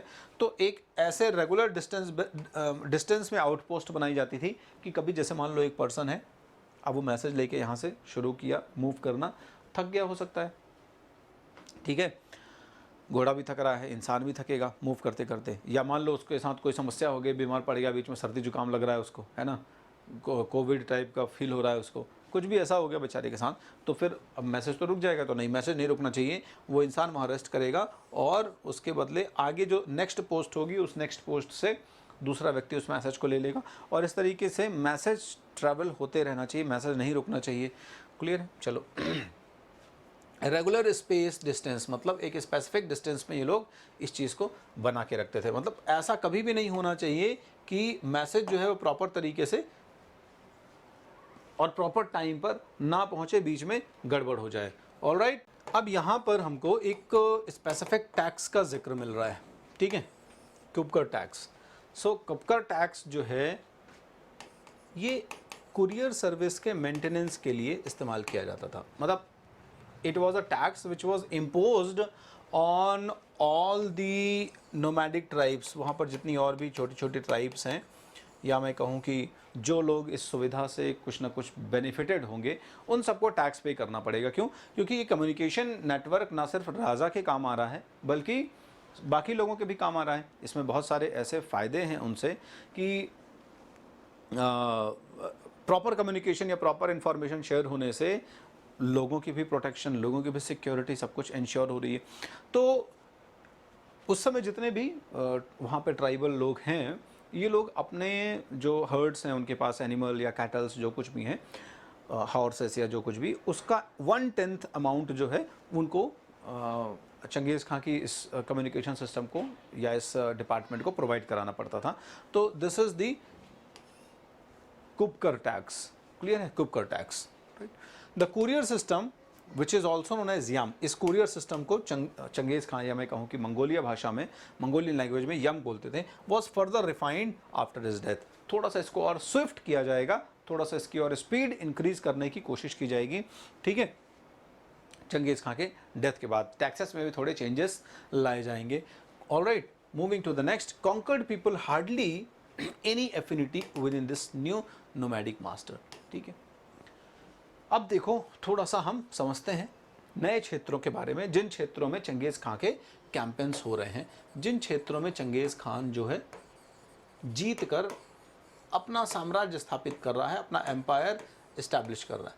तो जो नए लोग, जीते गए लोग हैं, जिनको कॉन्कर किया गया है, जिन क्षेत्र में अधिकार किया गया है, उन क्षेत्रों के लोग ऑब्वियस सी बात है जल्दी से एक बॉन्डिंग या अटैचमेंट या अफेक्शन अपने नए जो सुल्तान कह दो, बादशाह कह दो, राजा कह दो, सम्राट कह दो, के प्रति नहीं डेवलप कर पाते थे। ऑब्वियस सी बात है, ठीक है। सो hardly any affinity within this new nomadic master, कि उनको ये लगता था। और ज़्यादातर जैसे चाइना वगैरह की बात करोगे, जब चाइना वगैरह पे इनिशियली कैंपेन्स होंगे, तो चाइनीज़ लोग तो इनको और ज़्यादा कैसे हेय दृष्टि से, या मैं कहूँ इन्फीरियर पॉइंट ऑफ व्यू से देखते थे, ठीक है। अब ऐसे इन्फीरियरिटी के साथ जो लोग हैं, या इन्फीरियर पॉइंट ऑफ व्यू वाले जो लोग हैं, ये लोग हमारे ऊपर रूल करने वाले हैं, ठीक है। तो ये फीलिंग्स थोड़ी सी क्या सुपीरियर हुई। लोग नोमैडिक हैं, चाइनीज़ लोग permanently agriculture sedentary society, settled societies हैं। अब नोमैडिक्स लोग जो है वो परमानेंट सेटल्ड, थोड़ा सा और अपने उछले तबके वाले लोग जो हैं, आपको मानने वाले लोग हैं अपने आप को, अब उनके ऊपर ऐसे नोमैडिक लोग शासन करेंगे तो थोड़ा सा उनको ऑड, या मैं कहूँ कि है ना इंसल्टिंग, थोड़ा सा एम्बैरसिंग फील हो सकता है, कोई बड़ी बात नहीं। So they have no affinity, they have no connections with their nomadic masters. ये जो घुमक्कड़ खानाबदोश सम्राट रूल करने आ रहे हैं, इनके प्रति कोई बहुत जुड़ाव महसूस नहीं करते थे। During the campaigns in the first half of the 13th centuries, ठीक है, चंगेज़ खान की आर्मी, और इसका रीज़न है, इसका रीज़न भी है काफ़ी कुछ। उसका रीज़न क्या है कि शुरुआत में जो कैंपेन्स होते थे, इन कैंपेन्स में खासकर शुरुआती 13वीं शताब्दी के कैंपेन्स की बात हो रही है, जब चंगेज़ खान खुद लीड कर रहा था, क्लियर है। तो उस समय हम देखो जो चीज़ें, जो सिनेरियोज देखने को पाते हैं, वो काफ़ी कुछ इससे अलाइन होते हैं। क्यों ये लोग एफिनिटी डेवलप नहीं करवा पा रहे हैं, या क्यों ये लोग कनेक्ट नहीं हो पा रहे हैं लोकल लोगों के साथ। तो उसका रीज़न है कि जब उन फॉरेन एरियाज़ या फॉरेन लैंड में या दूसरे एरिया, अदर एरियाज़ पे अटैक होंगे, इन्वेजन्स होंगे, तो उस इन्वेजन या कैंपेन के दौरान पूरे शहर को नष्ट भ्रष्ट कर दिया जाएगा, डिस्ट्रॉय कर दिया जाएगा, क्लियर है ना। अमूमन बैटल लड़े जाते हैं तो बाहर लड़े जाएंगे, सिटी में कोशिश की जाएगी कि सिटी में ज़्यादा उत्पात ना मचाया जाए, क्योंकि वो सिटी आपके भी काम आने वाली है ना कल को। तो जब सिटी में एंटर होंगे तो city will be nearly destroyed, है ना। उसको फिर से रिकंस्ट्रक्ट करवा दो, अपने हिसाब से चीज़ें बना लो, बात अलग है। लेकिन शुरुआत में चंगेज़ खान जब पहुंचेगा तो वो शो करेगा कि चंगेज़ खान आया है, ठीक है ना। एक एक इंसान के मन में दहशत या फेयर फैक्टर इंक्रीज हो जाना चाहिए, बढ़ जाना चाहिए। एग्रीकल्चर लैंड्स लेड वेस्ट, यानी पूरी खेती वगैरह नष्ट कर दी जाएगी, ख़राब कर दी जाएगी। Trade and handicraft production disrupted, व्यापार और लोकल जो हैंडीक्राफ्ट वगैरह चल रहा है वहाँ पे, जो लोकल छोटे छोटे बिजनेसेस हैं, जिनसे जैसे आर्किटेक्चर्स वगैरह हो गए और तमाम पेंटर्स हो गए और दूसरे ऐसे काम करने वाले लोग हैं, मूर्ति बनाने वाले लोग हैं, स्कल्पचर्स वगैरह हो गए, इनके साथ सबको परेशान किया जाएगा, इनके वर्क को पूरी तरीके से डिसरप्ट कर दिया जाएगा, ख़राब कर दिया जाएगा, clear. Tens and thousands of people executed in this campaign, हज़ारों लोगों को एग्जीक्यूट किया जाएगा, ठीक है। Why? Because they do not like the new master either, or या फिर ये रीज़न हो सकता है कि they were supporting their old king, ठीक है। तो नए मास्टर के प्रति दहशत भरी रहे। तो शुरुआती फियर फैक्टर जो है बहुत इंपॉर्टेंट है। शुरुआत में जो कैंपेन हो रहे हैं, इसमें जो instrument of fear Changez Khan is using is very important, and because of that instrument of fear, the conquered people will not develop affinity or the bonding with the new nomadic master. अब इतना आप कोहराम मचाओगे, कहीं जाओगे तो इतना उटपटांग, है ना, पूरा उधम मचा के रख दोगे, ऊपर नीचे तहस नहस कर दोगे तो फिर क्यों आपके साथ कोई एफिनिटी। यहीं पर अगर आप जाते और बहुत बढ़िया तरीके से पेश आते तो लोगों को लगता कि ठीक मरा हो गया, पुराना वाला जो था गया, अगला जो आया है ये भी बहुत बढ़िया है, ठीक है, कोई दिक्कत नहीं, परेशान करने वाला नहीं है। क्लियर है, क्योंकि लोगों को तो आप जीने दो, लोग तो वैसे भी कुछ नहीं कर रहे थे बेचारे, वो अपना आम जिंदगी जी रहे थे। ठीक है, all classes of people from the elites to the peasantry suffered. ठीक है, पीजेंट्री यानी ऐसा कोई एक वर्ग नहीं बचता था जिस वर्ग को चंगेज़ खान और उसके सैनिक परेशान ना करें। छोटे किसानों, पेजेंट्री से लेके, नॉर्मल लेबरर्स से लेके और एलीट क्लास के जो लोग होते थे, वहाँ उच्च वर्ग के लोग होते थे, वो सब सफ़र करते थे। Once the dust from the campaign had settled, Europe and China were territorially linked. तो ये शुरुआती कैंपेन्स के हमें कुछ सिनारियो देखने को मिलते हैं, लेकिन जैसे जैसे चंगेज़ खान ने आगे जाके चीज़ें सेटल करी, या मैं कह दूं चंगेज़ खान के पर्टिकुलरली निपटने के बाद कह सकते हो कि जब युद्ध की धूल धीरे धीरे जमने लग गई, सेटल्ड होने लग गई, है ना, अब वो जो धुआं उठा हुआ था, जो चारों तरफ गुबार उठा हुआ था, वो धीरे धीरे सेटल होने लगा। तो कोशिश की गई कि जो पहले से ट्रेड और कॉमर्स और इन सब की जो लिंक हैं, इनको प्रॉपर से रिवाइव कराया जाए। तो चाइना जो है और यूरोप और चाइना के साथ पुराने कनेक्शंस हैं, रोम के ज़माने से कनेक्शंस हैं, है ना, इंडिया होते हुए सारे कनेक्शंस हैं। तो ये जो बहुत पुराना और प्रॉस्पेरस ट्रेड कनेक्शन था, इस ट्रेड कनेक्शन को वापस से पहले टेरिटोरियली यानी पूरा ज़मीन के थ्रू लिंक किया गया और उसको फिर बढ़ावा दिया गया, कोशिश किया गया कि वहाँ से आगे चीज़ें फिर से बढ़ें। Trade and commerce along the silk route reached its peak under Mongol. अब देखो, यानी वही मंगोल जो कि ये हालत पैदा कर रहे हैं कि पूरी तरीके से ट्रेड वगैरह को नेस्त नाबूद कर दे रहे हैं, ध्वस्त कर दे रहे हैं, वही लोग आगे जाके क्या कर रहे हैं, सिल्क रूट को इतना प्रमोट कर रहे हैं कि उनके ज़माने में सिल्क रूट अपने पीक पर पहुंचेगा। तो कुल मिला के ये इनका तरीका है कि हम हमारी बात नहीं माने, हमारे सपोर्ट में नहीं थे तो बहुत बुरा भुगतोगे, और हमारे ही समय में हमारे साथ सपोर्ट के साथ चलोगे तो बहुत बढ़िया तरीके से रहोगे और प्रॉस्पेरिटी भी आएगी। क्लियर है। ट्रैवलर्स वेर गिवन पासेस, जितने भी यात्री वगैरह आते थे जो कि उन बाउंड्रीज से निकलते थे जो चंगेज़ खां के रूल के अंतर्गत आती थी, उन्हें पास दिया जाता था, मतलब आइडेंटिटी कार्ड्स ऑफर किए जाते थे कि भैया ऐसे नहीं निकल लोगे, ठीक है ना, प्रॉपर आपको आइडेंटिटी शो करनी होगी, ये शो करनी होगी कि यू आर जेन्युइन पर्सन। ठीक है, तो ये अपनी आइडेंटिटी के लिए पासेस इशू किए जाते थे जो कि उस लोकल गवर्नमेंट के द्वारा अप्रूव्ड पासेस होते थे, जिन्हें पाइजा भी कहा जाता था। पर्शियन लैंग्वेज है जिसका मतलब होता था paiza. Paiza simply means the identity card. ठीक है, पाइजा, और मंगोलियन लैंग्वेज में इसी को गिर्ड्स बोलते थे। ठीक है, फॉर सेफ कंडक्ट, की जेन्युइन पर्सन है, किसी पर्टिकुलर पर्पस के लिए आया है, अननेसेसरी कोई भी ऐसा आतंकवादी उग्रवादी टाइप का नहीं है। ठीक है, ट्रेडर्स पेज बुज tax for the same purpose. तो ट्रैवलर्स के लिए जो पाइजा जो वो होता था, है ना, उसी तरह से जो व्यापारी वगैरह आते थे यहाँ पर, व्यापारियों के लिए एक स्पेशल टाइप का टैक्स लगाया जाता था जिसे बाज टैक्स कहते थे। क्लियर है। आने जाने के लिए ट्रैवलर्स के लिए जहाँ पर पास इशू कर दिए जाते थे तो ट्रैवलर्स को कोई टैक्सेशन नहीं, लेकिन जब वहीं पर व्यापार करने के लिए लोग आ जा रहे हैं तो उनसे टैक्सेस लिए जाएंगे। ऑब्वियस सी बात है, क्योंकि कमोडिटीज़ लेके जा रहे हैं, वो तो फ़ायदा कमाने के लिए काम कर रहे हैं, तो फ़ायदा कमाने के लिए काम कर रहे हैं तो थोड़ा सरकार को भी फ़ायदा पहुँचाते चले जाएँ। तो ट्रेडर्स या व्यापारियों को इसी तरीके से उस एरिया में मूव करने या एक पॉइंट से दूसरे पॉइंट या एक एरिया से दूसरे एरिया के बॉर्डर क्रॉस करते समय टैक्सेस पे करने होते थे। Contradiction between the nomadic and the sedentary elements आगे जाके ईज हो गए, यानी जो शुरुआत में हमें कॉन्ट्रोडिक्शन मिलते हैं, डिफरेंसेस मिलते हैं। डिफरेंसेस का मतलब है कि अभी आपने देखा कि कॉन्कर्ड पीपल और ये सब कुछ जो बिल्कुल भी एफिनिटी फील नहीं करते थे अपने नए नोमैडिक मास्टर्स के लिए, तो बहुत ज़्यादा डिफरेंसेस थे इन लोगों के बीच में। पर्सपेक्टिव का डिफरेंस था, स्टेटस का डिफरेंस था, वो डिफरेंस धीरे धीरे डिसॉल्व होने लग गए, डाइल्यूट होने लग गए। ठीक है, तो कॉन्ट्रोडिक्शन जो है वो डिफरेंसेस को शो कर रहा है यहाँ पे। तो नोमैडिक और सीडेंट्री का मतलब जो सेटल्ड लोग हैं, वहाँ पे परमानेंटली रहने वाले लोग हैं, इन लोगों के बीच में जो डिफरेंसेस हैं वो अब धीरे धीरे ख़त्म होने लग गए। क्लियर है। ऐसा क्यों? क्योंकि मंगोल लोग जो काम कर रहे हैं उससे बाकी नॉर्मल लोग भी तो प्रभावित हो रहे हैं, और ये डिफरेंसेस जो ईज हो रहे हैं उसका एक नमूना, एक एग्जांपल देता हूं मैं। शुरुआत में 13th सेंचुरी में जब कैंपेन्स हो रहे हैं, अभी एक एग्जांपल बताया था, लेकिन अभी इसके थ्रू भी समझ लो, बहुत बढ़िया बेहतरीन एक मतलब कह सकते हैं कि थ्रू एग्जाम्पल इस चीज़ को प्रूफ करने की कोशिश की जा रही है कि कैसे जो मंगोल और सेटल्ड और सीडेंट्री सोसाइटीज़ हैं इनके बीच में अच्छे संबंध हो रहे हैं धीरे धीरे। तो 1230 या 13वीं शताब्दी 13th सेंचुरी के शुरुआत में जब मंगोल जो है युद्ध करते थे, when they waged the war against the China, तो उस समय चिन डायनेस्टी है वहाँ पे, नॉर्थ चाइना में चिन डायनेस्टी, यहाँ पे चाइना लेकर Chin dynasty, CHIN, Chin dynasty was there, ठीक है। तो चिन डायनेस्टी है चाइना में, उत्तरी चाइना में। तो group advocated the massacre of all peasantry to convert their fields, ठीक है।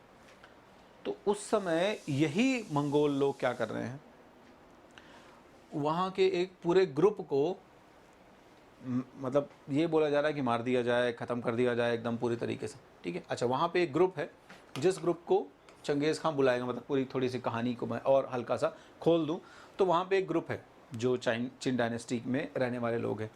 उन ग्रुप के लोगों का, इनमें बहुत सारे लोग अलग अलग कस्टम, फेथ और ट्रेडिशंस और रिलीजन्स वगैरह फॉलो करने वाले लोग हैं। तो इनको चंगेज़ खान बुलाएगा। चंगेज़ खान बुलाएगा, बुलाने के बाद कहेगा कि तुम लोग जो है यू ऑल आर सिनर्स, ठीक है, पापी हो, ये हो, वो हो, दुनिया भर की बातें करेगा उनसे। और फिर बोलेगा कि तुमको जो पनिशमेंट है वो भोगनी पड़ेगी क्योंकि तुमने गलत काम किया है और तुम्हें पता चलना चाहिए कि कौन है चंगेज़ खान, ठीक है। तो इस तरीके से उस ग्रुप के लिए चंगेज़ खान एडवोकेट करेगा कि भैया इनको निपटाओ, सबको मैसेकर करो, क्लियर है। और इनके जो खेत खलिहान हैं इन सबको पूरा डिजर्ट कर दिया जाए, ख़राब कर दिया जाए पूरी तरीके से। लेकिन वहीं पर हम देखते हैं जस्ट आफ्टर द 40 ईयर्स, मतलब ये चंगेज़ खां के ज़माने की शुरुआती बात है। चंगेज़ खां तो 1227 में ही चला गया, मतलब उस समय जब कैंपेन्स हो रहे थे तब की बात है। 1227 में चंगेज़ खां चला गया, लेकिन चंगेज़ खां की ही मेंटालिटी में उसके बेटे और बाकी जो मिलिट्री सोल्जर्स हैं, कमांडर्स हैं, वो काम कर रहे हैं। लेकिन विद इन 40 ईयर्स क्या चेंजेस आ रहे हैं देखो कि विद इन 40 ईयर्स जब नए लेवल पर थोड़े कॉन्सोलिडेशंस हो गए तो ट्रांसफॉर्मेशन देखने को मिलता है। Within 40 years we can see when South China was annexed, जब सेकंड इंस्टॉलमेंट में चाइना का सदर्न पोर्शन एनेक्स किया गया। पहली बार भी कैंपेन होगा लेकिन 100% इसको जीता नहीं जाएगा। अब सेकंड इंस्टॉलमेंट में जब साउथ चाइना का मैक्सिमम हिस्सा एनेक्स किया जाएगा, क्लियर है, उस समय सुंग डायनेस्टी, यहाँ पे सुंग डायनेस्टी को कंप्लीटली ख़त्म करके मंगोल लोग जो है वहाँ पर उत्तराधिकार जो है अपना स्थापित कर लेंगे या अपना अधिकार स्थापित कर लेंगे कुल मिला के। तो वहाँ पर अब देखो क्या मिला, चंगेज़ खान का ग्रैंड सन है कुबलाई खान, जो कि इस कैंपेन में आगे बढ़ रहा है। कुबलाई खान जो है वो तौलवी का वो है, ध्यान रखना, शायद बेटा है, तो बहुत इंपॉर्टेंट है। तो कुबलाई खां जो है, Kublai Khan appeared as the protector of the peasants and the cities. वो क्या कह रहा है कि भैया यहाँ पर शहर को पूरी तरीके से नष्ट ना किया जाए, किसानों को कोई नुकसान ना पहुँचाया जाए, कोशिश किया जाए उनको प्रोटेक्ट करने का। So how much is the difference you can see. Initially जहाँ पूरी तरह ख़त्म करने, नुकसान या कह सकते हो ना कि पूरा विध्वंस मचाने की मेंटालिटी है, वहीं पर प्रोटेक्ट करने की मेंटालिटी। अब चूंकि इनके एटीट्यूड में भी चेंजेस आ रहा है और ये इस चीज़ को ज़्यादा समझ रहे हैं। पहले नोमैडिक वाली बुद्धि ज़्यादा थी, लेकिन अब मैच्योरिटी वाली बुद्धि आ गई। तो मैच्योरिटी वाली बुद्धि आ गई तो ये समझ में आ गया ना कि अगर लोकल एग्रीकल्चर, पीजेंट्स और इन सबको ख़त्म कर देंगे, सिटी को पूरी तरीके से डिस्ट्रॉय कर देंगे, तो खर्चा तो हमारा ही आगे बढ़ेगा ना, और अननेसेसरी लोग सफ़र करेंगे तो वो हमारे प्रति कभी एफिनिटी डेवलप ही नहीं कर पाएंगे, कभी हमसे जुड़ेंगे ही नहीं। चलो, in 1920 Mongol ruler of Iran Ghazan Khan, जो कि चंगेज़ खान का ही वंशज है, descendant of Genghis Khan youngest son. Genghis Khan का जो सबसे छोटा बेटा था तौलुई, ठीक है, तौलुई का बेटा है गजान खान। तो ये 1290 1920 में कहाँ पहुँच गए अपन, है कि नहीं, ठीक है। तो कंफ्यूज नहीं होना है, इट इज़ बेसिकली 1290 ये। सो 1290 में क्या है कि मतलब हम देख रहे हैं ना कि कैसे धीरे धीरे पर्सपेक्टिव चेंज हो रहा है। जो नोमैडिक एटीट्यूड है, वो नोमैडिक एटीट्यूड जो है वो अब धीरे धीरे डाइल्यूट होता चला जा रहा है। और ये लोग इस चीज़ को बहुत अच्छे से समझ रहे हैं कि हम जब सिलेंट्री सोसाइटीज़ में, परमानेंट सोसाइटीज़ में जा रहे हैं, या हम एक परमानेंट बड़े एम्पायर को इस्टेब्लिश कर रहे हैं, तो हमें वो एक प्लंडर वाली जो माइंडसेट है उसको अब हटाना होगा। तो उसी के कंटेक्स्ट में है कि 1290 में मंगोल रूलर है ईरान का, मतलब ईरान के एरिया में रूल कर रहा है गजान खान। तो वो अपने फैमिली के लोगों को क्या कहेगा, वार्न करेगा यहाँ पर, उनको बोलेगा, और अपने कमांडर, अपने जनरल्स, अपने सेनापतियों को बोलेगा कि देखो, अगर तुम भविष्य में खाना खाना चाहते हो, भविष्य में अगर तुमको तुम्हारी प्लेट पर खाना उपलब्ध रहे, तो तुम्हें ये ध्यान देना होगा कि जो नॉर्मल पीजेंट्री हैं, फार्मर्स हैं, उनको तुम बिल्कुल परेशान ना करो और एक सही तरीके से, समझदार तरीके से बिहेव करो। और उन पीजेंट्स में जिन्होंने रिवॉल्ट किया है, ठीक है, और उन पीजेंट्स में जिन्होंने रिवॉल्ट नहीं किया है, में अंतर ढूंढो प्लस उन लोगों को फाइंड आउट करो। तो मतलब देख रहे हो ना, एक ज़माना है चंगेज़ खां का, जब चंगेज़ खां के एनवॉय को परेशान किया जा रहा है, मार दिया जा रहा है, दूध को मार दिया जा रहा है सुल्तान मोहम्मद के द्वारा, तो चंगेज़ खां पूरा कितना लंबा चौड़ा कैंपेन करता है और उस क्षेत्र के लोगों को, मतलब इंसानों को तो छोड़ो, वहाँ के कुत्ते बिल्लियों को भी मरवाता है। लेकिन अब देखो चंगेज़ खां के जो पोते हैं वो इस समझदारी के साथ काम कर रहे हैं कि जो लोग रिवॉल्ट कर रहे हैं, जो किसान रिवॉल्ट कर रहे हैं, इनको पनिशमेंट दिया जाए, लेकिन जो किसान हमारे साथ हैं उनका सपोर्ट किया जाए और उनको प्रोटेक्ट भी किया जाए, ताकि कल वो खेती करें और हमारे खाने की मेज़ों पर, प्लेटों पर खाना उपलब्ध हो, क्योंकि ये उन्हीं की वजह से होगा। तो that is the maturity, kind of maturity. चलो ठीक है, तो ये हमें देखने को मिलता है चंगेज़ खां के ज़माने से। From Genghis Khan's reign Mongol recruited civil administrators from conquered territories, ठीक है, जिन क्षेत्रों को जीतते थे, है ना, जिन एरियाज़ को जीतते थे कॉन्कर्ड एरियाज़, उन्हीं एरिया के लोगों को एडमिनिस्ट्रेशन में ये लोग इंक्लूड करते थे। ध्यान रखना, मतलब ऐसा नहीं कि सिर्फ ज़रूरी है कि अब मंगोलिया में कितने पढ़े लिखे लोग, तो पगली टाइप के लोग हैं, ये सब कुछ ऐसे ही, तो पढ़े लिखे लोगों से ही एडमिनिस्ट्रेशन चलेगा। अब किताब कॉपी पेन पेंसिल पकड़ते तो ज़्यादा आता नहीं है, नोमैडिक लोग हैं, है ना, बेसिकली मंगोलिया से लेके आओगे तुम्हारी तरीके के लोग हैं, तो इनको लोकल लोगों का सपोर्ट चाहिए ही। तो चंगेज़ खां के ज़माने से ही ये प्रथा थी कि जब किसी एरिया को जीता जाए तो वहाँ पर कुछ समझदार अच्छे अच्छे लोग जो हैं, जो तुम्हारे प्रति सरेंडर कर चुके हैं, उनको पकड़ लो और उनको फिर आगे एडमिनिस्ट्रेटिव रिस्पॉन्सिबिलिटी सौंप दो, उनको एडमिनिस्ट्रेटिव डेजिग्नेशंस पर, पोस्ट पर दे दो। क्लियर है? तो ये प्रक्रिया हमें आगे भी देखने को मिलेगी और आप देखोगे कि बहुत सारे चाइनीज़ एडमिनिस्ट्रेटर्स जो हैं, चाइनीज़ स्कॉलर्स जो हैं, इनको डिप्लॉय किया जाएगा अलग अलग डेजिग्नेशंस पर। इन फैक्ट ये प्रथा हमें देखने को मिलती है कि इनको मूव कराया जाएगा, मतलब ऐसा होगा जैसे ईरान, पर्शिया से लेके चाइना तक के जो एडमिनिस्ट्रेटर्स हैं, ये कई बार मूव भी करते रहेंगे एक प्लेस से दूसरे प्लेस में। क्लियर है? और इनफैक्ट अगर ये लोग बहुत बढ़िया हैं, ठीक है ना, समझदार हैं और राजा के हित में हमेशा काम कर रहे हैं, तो उनको प्रमोशन मिलता रहेगा और राजा उनकी बहुत बात सुनेगा। मतलब मंगोल जो एम्परर्स हैं वो उनकी बहुत बात सुनेंगे और बहुत अच्छे से अटेंशन पे करेंगे। ध्यान रखना, इससे फ़ायदा क्या मिलता था, ये एडमिनिस्ट्रेशन के जो अथॉरिटीज़ हैं इनको मूव कराने से इंटीग्रिटी होती थी। अलग अलग दूर दूर के डोमिनियंस में जो एडमिनिस्ट्रेटिव प्रैक्टिसेस हैं, इनको समझने और इनको यूनिफाइड करने में हेल्प मिलती थी। क्योंकि याद होगा चंगेज़ खान ने क्या कहा था, कलेक्टिवली रूल करना है। तो इससे क्या है भाई, एक किसी एरिया में कोई भाई है, वहाँ पे कोई उसका एडमिनिस्ट्रेटर, कोई अथॉरिटी, कोई जो निचले उसके अधिकारी अपॉइंटेड किए गए हैं, वो बड़ी ईमानदारी से काम कर रहे हैं। दूसरे जगह ऐसे लोगों की ज़रूरत है तो उनमें से कुछ को भेजा गया, तो वो लोग वहाँ पर भी वैसे ही काम करेंगे। फ़ायदा ये होगा कि दोनों जगह पर इंटीग्रेशन होगा, एडमिनिस्ट्रेशन में भी एक ही तरीके का एडमिनिस्ट्रेशन भी चलेगा और दूसरा फ़ायदा मिलेगा हर किसी को इसका। क्लियर है? तो ये चीज़ हमें देखने को मिलती है 1230 के आसपास जो है 1230 नहीं, ये आगे ये ईयर एक बार चेक कर लेना, ठीक है। हमें देखने को मिलता है 1320 हो सकता है, माइट भी ये, क्यों, क्योंकि उस समय ओगदेई की बात है, ओके, तो माइट भी 1230 होगा। Alright, so around 1230 when you see the Ogedei जो चंगेज़ खां का बेटा है, इसके मतलब ग्रीडी, रैपिशियस का मतलब होता है ना एग्रेसिव और ग्रीडी, ठीक, एग्रेसिव और ग्रीडी जो नेचर है, इस नेचर को वहाँ का एक मिनिस्टर है जो अपने वेल बिहेवियर के थ्रू, अपनी एडमिनिस्ट्रेटिव स्किल्स के थ्रू रोकने की कोशिश करेगा, या कह सकते हो कि कंट्रोल करेगा। तो चाइनीज़ मिनिस्टर था, ठीक है, जिसका नाम था येलू चोत्साई, तो वो चुप करा देता है। मतलब जब ओगदेई उससे बोलता है कि भैया ऐसा नहीं, ऐसा होना चाहिए और रेवेन्यू ऐसे ले आओ, तो वो समझाता है कि रुक जाओ, अभी तो आपने प्लंडर किया, अभी आप आए और आपने पूरा डिस्ट्रक्शन कर दिया। अब आप चाहो मुझे मारना तो आप मार सकते हो, लेकिन मैं आपके भले के लिए भी बोल रहा हूँ कि थोड़ा सा आपको पेशेंस के साथ काम करना पड़ेगा। मैं सारे रिकॉर्ड्स आपको दिखाता जाऊँगा और समय आने पर आपके सामने सरप्लस रेवेन्यू भी आ जाएगा, लेकिन थोड़ा सा रुको, अभी तो सारे लोग परेशान हैं, रिकंस्ट्रक्शन में जुटे हुए हैं अपने, जो आपने सब तबाही मचाई हुई है। By the middle of the 13th century, sense of a common patrimony was replaced. अब देखो यहाँ से जिस झगड़े की मैं बात कर रहा था, वो झगड़ा यहाँ से शुरू होता है। तो 13th सेंचुरी खत्म होते होते 13th सेंचुरी के मिड देखते देखते हमें ये पता चलता है, मतलब ये 1250 1260 के आसपास की बात है, कि जैसे जैसे बड़े एरिया में एक्सपेंशन हो गए, ठीक है। तो जैसे जैसे बड़े एरिया में एक्सपेंशन हो गए और एक्सपेंशन के साथ साथ अब कंसोलिडेशन शुरू हो गया, ध्यान रखना कंसोलिडेशन शुरू हो गया, तो इस कंसोलिडेशन के दौरान एक अच्छी प्रैक्टिस या खराब प्रैक्टिस जो भी कह दो आप, मतलब एक नई प्रैक्टिस हमें देखने को मिलती है, एक नया एटीट्यूड देखने को मिलता है हमें। वो नया एटीट्यूड क्या है कि चंगेज़ खान ने क्या कहा था कि भैया आपको कलेक्टिवली रूल करना है, याद रखो, ठीक है, कलेक्टिवली रूल करना है।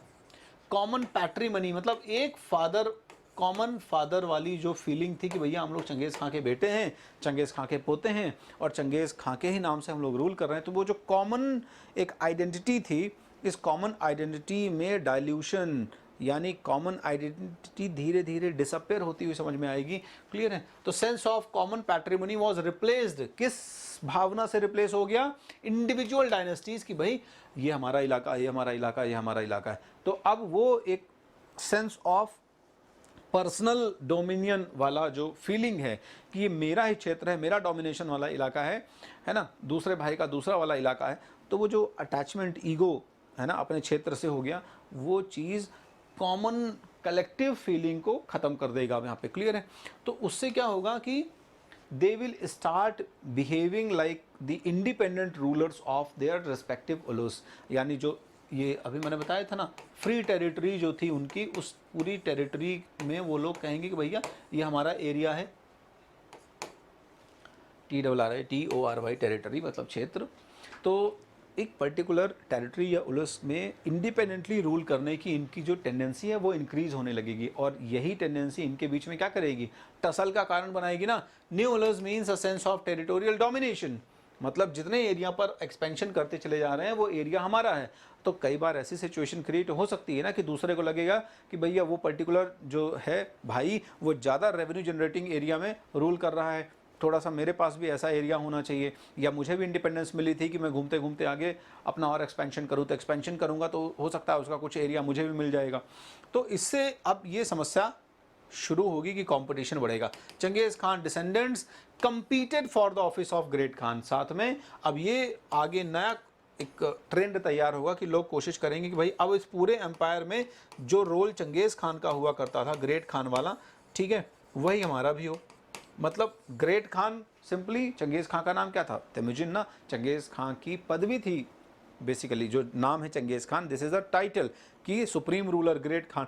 तो ये लोग भी उसी तरह की आइडेंटिटी के लिए फाइट करना शुरू करेंगे कि हमें भी ऐसे ग्रेट खान या चंगेज़ खान के नाम से जाना जाए, सुप्रीम रूलर के नाम से जाना जाए, ठीक है, और हमारे पास भी बड़े प्राइज्ड पैस्टोरल लैंड हो जिनसे ज़्यादा रेवेन्यू आता हो।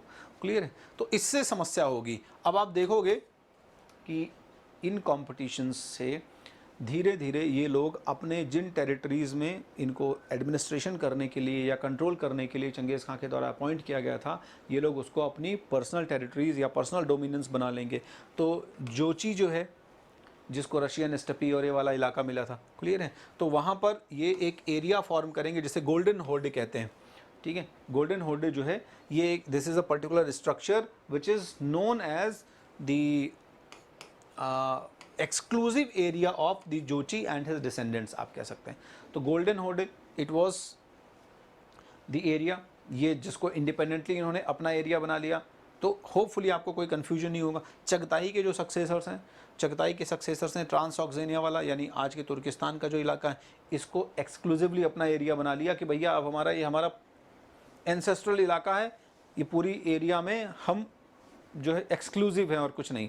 पहले कॉमन वाला एरिया का एक वो था ना कि भाई भले कोई भी भाई किसी डायरेक्शन में जा रहा है पर माना यही जाएगा कि वो सबका इलाका है कुल मिला के, ऐसे जीतने के लिए आप भले चले जाओ, जाते चले जाओ। लेकिन अब लोग उस एरिया में जहाँ पर एक्सपेंशन या वॉर लड़े हैं, कैंपेन्स किए हैं, उस एरिया को अपना एक्सक्लूसिव एरिया डिक्लेयर कर देंगे। Gradual separation of the descendants, धीरे धीरे जब एक ही पर्टिकुलर एरिया में कई सालों तक रहने लग गए और इसके बाद उन्होंने डिक्लेयर ही कर दिया कि हमारा एक्सक्लूसिव एरिया है, तो इससे चंगेज़ खान के जो उत्तराधिकारी या वंशज हैं, डिसेंडेंट्स हैं, उनके बीच में गैप क्रिएट होने लगा, वो सेपरेट होते चले गए। क्लियर है, समझ में आ रही बात? यानी चंगेज़ खान की जो फैमिली ट्री है उसमें आप देखोगे तो 4 बेटों में ही सेपरेशन हो गया, और 4 बेटों के सेपरेशन के साथ उनके जो ग्रैंड सन्स हैं, बेटों के जो बेटे हैं, इन्होंने भी अपने आप को थोड़ा सा इंडिपेंडेंटली, चंगेज़ खान वाली जो लीनेज है ना, कॉमन कलेक्टिव जो आइडेंटिटी वाली है, उससे डिफरेंट अपनी लीनियज बना ली कि हाँ ठीक है, दादा चंगेज़ खान थे, पिता हमारे ये, और हमारा ये हमारा परिवार है। ऐसा होता है ना, जैसे एक फैमिली में अलग अलग ही लीनियज, अलग अलग फैमिली, अलग अलग प्रॉपर्टी, अलग अलग एरियाज़ में इंडिपेंडेंटली लोग जाने लग जाते हैं, है ना।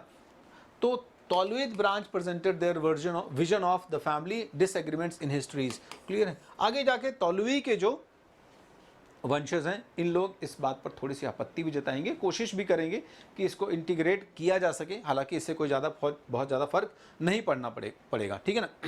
This disengagement with the past also mean underlining the merits of the regnant rulers. मतलब ये जो ब्रेकअप हो रहा है, इस ब्रेकअप से प्रॉब्लम्स क्रिएट होनी शुरू हो जा रही हैं आगे जाके। क्लियर। जो कॉमन पास्ट है, कॉमन पास्ट के अंतर्गत जो नियम कानून बने हैं, लॉज बने हुए हैं, इनसे भी डाइवर्जन देखने को मिल जाएगा हमें। क्लियर है। जो वहाँ पे उस पर्टिकुलर रीजन के रूलर्स हैं, they will try to make their own laws, rules and regulation, and they will try to dilute the common code of conducts formed by the Genghis Khan. Clear है। Consequences of their control of China and Iran, large number of scholars in their families, ठीक है। आगे जाके ये सारी चीज़ें जो हो रही हैं, उसका एक और कारण है कि हम देखने को मिलता है कि बड़े पैमाने पर जब ये लोग सेडेंटरी या परमानेंट एरियाज़ पर लंबे समय तक रूल कर रहे हैं, लोकल लोगों के कांटेक्ट में आ रहे हैं, स्कॉलर्स के साथ बातचीत, आइडियाज़ का एक्सचेंज हो रहा है, तो उसका भी तो एक इम्प्रेशन पड़ेगा ना लॉन्ग टर्म में, है ना। तो चाइना और ईरान के जो क्षेत्र हैं, इनमें 13th-14th सेंचुरी में बड़े पैमाने पर परिवर्तन भी हो रहे हैं। और ये वो समय है जब तमाम दुनिया भर का लिटरेचर वगैरह जो है, जो अरब वगैरह से आया हुआ था, ईरान, पर्शिया, इन सब जगहों पे, चाइना वगैरह से, इनके कांटेक्ट में आएंगे मंगोल जो रूलर्स हैं, और जो स्कॉलर्स और लिटरेचर्स और उन प्रैक्टिसेस से इनकी जो माइंड सेट है, इसमें भी नए नए ट्रांसफॉर्मेशन देखने को मिलेंगे हमें। पॉजिटिविटी जो है, या मैं कहूँ कि एक पॉजिटिव ट्रांसफॉर्मेशन जो है, वो चीज़ देखने को मिलती है। This exercise in comparison did not exclude Changez Khan himself. यानी हालांकि चंगेज़ खान भी इस चीज़ से प्रभावित था, लेकिन वो समय अलग था। वो समय इसलिए अलग था क्योंकि चंगेज़ खान नया नया निकला हुआ है और वो बहुत इन डेप्थ रहा है अपने मंगोलियन प्रैक्टिसेस में, लेकिन फिर भी वो भी बिना प्रभावित हुए नहीं रहेगा। ये वो सारी चीज़ें हैं जिसका कंपैरिजन या जिसकी सुपीरियरिटी या जिसके इंपॉर्टेंस को चंगेज़ खान ने भी समझा था अपने समय में। क्लियर है। The legacy of Genghis Khan was important but in the same way. Symbolically या मैं कहूँ कि फॉर्मली, औपचारिकता के तौर पर चंगेज़ खान की जो लिगेसी है, उसको फॉलो या उसका सम्मान सब लोग करेंगे, वैसे ही सम्मान करेंगे। सम्मान के तौर पर, सिंबल के तौर पर चंगेज़ खान ही अभी आइडेंटिटी सबकी बना हुआ है। अभी भी अटैक होगा तो लोग अपने आप को आइडेंटिफाई चंगेज़ खान से ही करेंगे, ध्यान रखना। चाहे जनरल्स हों, चाहे ये ग्रैंड सन्स हो, ये लोग अपने आप को बताएंगे क्या चंगेज़ खान। याद होगा आपको, पिछले वीडियो मैंने मोंके जो है वो जब फ्रांस में रूल करता था, फ्रांस में सॉरी अटैक करने वाला था, नॉट रूल, तो लुइस 1413 कौन है जिसके टाइम पर वो बेसिकली अटैक करने के लिए बोलता है। तो जब अटैक करने के लिए बोलता है तो एक बड़ी लंबी चौड़ी स्पीच जो है वो लिख के भेजता है, मैसेज लिख के भेजता है उसको, है ना, कि तुम्हें लगता है कि तुम्हारे पर्वत बहुत ऊंचे हैं, तुम्हारे नदियाँ बहुत बड़ी हैं जिनको हम पार नहीं कर सकते, तो भूल जाओ कि ये पूरा जो है वो एक ही, पूरा जो दुनिया है वो एक ही सुप्रीम रूलर के अंतर्गत है ना। और पूरे पृथ्वी पर जो आकाश है उसके नीचे एक ही ग्रेट रूलर है और वो है चंगेज़ खान।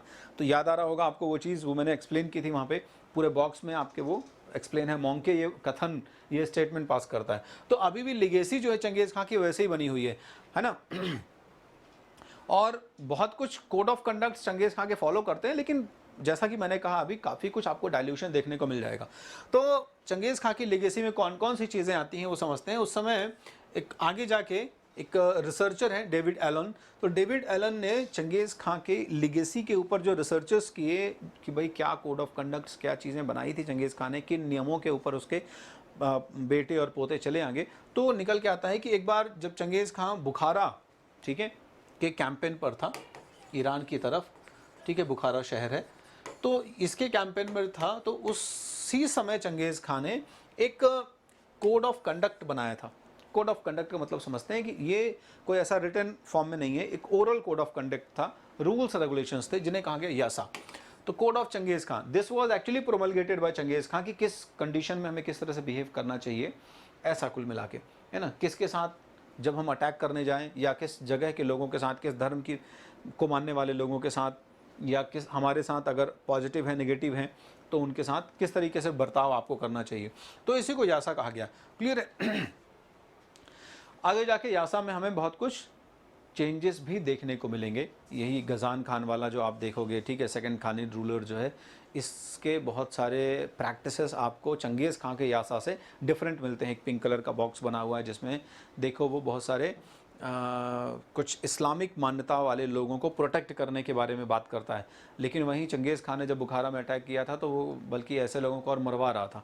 तो आप समझ रहे हो, कोड ऑफ कंडक्ट्स में काफ़ी कुछ हमें परिवर्तन देखने को मिलते हैं। 13वीं शताब्दी आते आते, मतलब 13वीं शताब्दी के ख़त्म होते होते, by the end of the 13th century, Mongols had emerge as a unified people and created largest empire world had ever seen. By the end of the 13th century हम देखते हैं कि ये जो मंगोल हैं, यूनिफाइड वाला जो identity है वो तो धीरे धीरे डाइल्यूट होना शुरू हो जाएगा 13th सेंचुरी के एंड तक आते आते। शुरुआत में तो यूनिफाइड है, हमेशा ध्यान रखो। शुरुआत में जैसा आपने देखा था 1227 में चंगेज़ खां की जब डेथ हो रही है, 13th सेंचुरी का अभी मिड भी शुरू नहीं हुआ है, तो शुरुआती 13th सेंचुरी का फर्स्ट हाफ जो है उसमें यूनिफाइड हैं ये लोग। इनफैक्ट जो कैंपेन्स कर रहे हैं आप देख रहे हैं, इन कैंपेन्स में भी यूनिफाइड हैं ये। एडमिनिस्ट्रेटिव अथॉरिटी या ऑफिसर्स को भी अपने एक एरिया से दूसरे एरिया, दूसरे डोमेन तक ये लोग ट्रांसफ़र कराते हैं, ठीक है। तो ये सब तमाम कंपोजिट जो है इनके बीच का हमें कोऑर्डिनेशन देखने को मिलता है। लेकिन by the end we can see they have created largest empire, इतना बड़ा एम्पायर जो सिकंदर के भी साम्राज्य को छोटा करने वाला था। Although Mongols dominated the region politically, they were numerically minority. ये क्षेत्र जिस क्षेत्र विशेष में रूल किए हुए हैं, ऑब्वियस सी बात है मंगोल कितना बड़ा एरिया है और आज के डेट में कितना बड़ा एरिया है, तो उस समय कितना पॉपुलेशन रहा होगा, छोटी सी पॉपुलेशन रही होगी। ये बात अलग है कि अपनी बहादुरी, अपनी वेलर की वजह से लोग जीते, अपनी टैक्टिक्स की वजह से जीते, लेकिन जिस जिस जगह पर ये लोग रहेंगे, ईरान हो, चाहे चाइना हो, पर्शिया हो, जिन जिन क्षेत्रों की हम बात कर रहे हो, चाहे रशियन स्टपी हो, वहाँ पर हमेशा रहेंगे माइनॉरिटी में, और लोकल लोग ऑब्वियस सी बात है मेजॉरिटी में रहेंगे। क्लियर है। The one way they could protect their identity. तो चूंकि माइनॉरिटी में है तो एक प्रॉब्लम बन जाती है कि अगर मेजॉरिटी के ऊपर वो थोप देते हैं अपनी विल को, तो रिवॉल्ट या प्रॉब्लम जैसी सिचुएशंस हैं जो कई बार समझ रहे हो टपल कर सकती हैं उनकी गवर्नमेंट को, या विद्रोह हो सकता है। तो ऐसी सिचुएशन को अवॉइड भी करना है, अपनी आइडेंटिटी को बनाए रखना है। क्लियर। इस कंडीशन में चंगेज़ खां का जो यासा जिसकी बात कर रहे थे अभी हम, कॉमन कोड ऑफ कंडक्ट, जो कि उसके पूर्वज यानी जो पोते वगैरह रूल कर रहे हैं उनके दादाजी द्वारा या पूर्वजों द्वारा दिया गया है। कॉमन लॉज वगैरह जो हैं उनके क्या कह सकते हो कि शुरुआती क्लैन वाले पुराने मंगोलिया के ज़माने के, ये सब काम आते थे, ठीक है। तो the one way they could protect their identity, कि एक ही तरीका होता था कि अपनी डिस्टिंक्टिवनेस यानी अपना जो एक अलग आइडेंटिटी है उसको बचाए रखने का, कि वो हमेशा अपने जो पुराने पवित्र यासा या सैक्रेड लॉज हैं which were actually formulated by their ancestors, उनको इंटैक्ट करके रखें। क्लियर है, जिसके बारे में मैंने बात की। तो यासा और कुछ नहीं था, मैंने कहा ना, यासा चंगेज़ खां के द्वारा दिया गया, चंगेज़ खां कह दो या गेंगेज़ खां कह दो, ठीक है। तो चंगेज़ खान या जंगेज़ खान, तो it is basically A code of conduct. Code of conduct है, लॉज हैं जो कि चंगेज़ खान ने ही फॉर्म किए हैं, और ये ओरल हैं, कोई रिटन फॉर्म में नहीं, ध्यान रखना, ठीक है। Claimed to a law giver.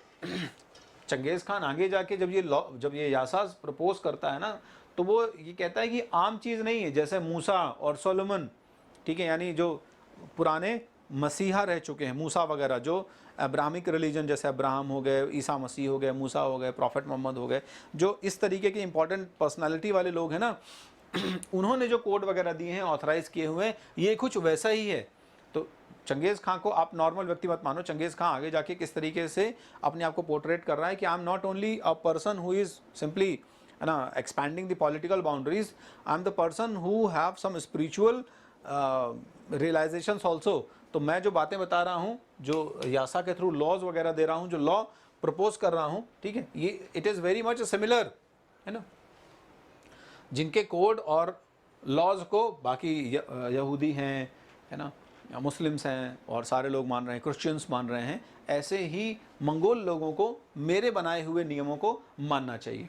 तो होपफुली आपको ये सोशल, पॉलिटिकल और मिलिट्री ऑर्गेनाइजेशन वाला जो पॉइंट है, एक्सप्लेनेशन है, बहुत बढ़िया से समझ में आ गया होगा। तो एक और चीज़ समझते चलो जो तुम्हारे और बेनिफिट की है, वो क्या है? प्लस क्लासेस के बेनिफिट, जो कि मैं अक्सर तुम्हें बताता रहता हूं, और एक मौका भी होता है ये कि सब्सक्रिप्शंस लो।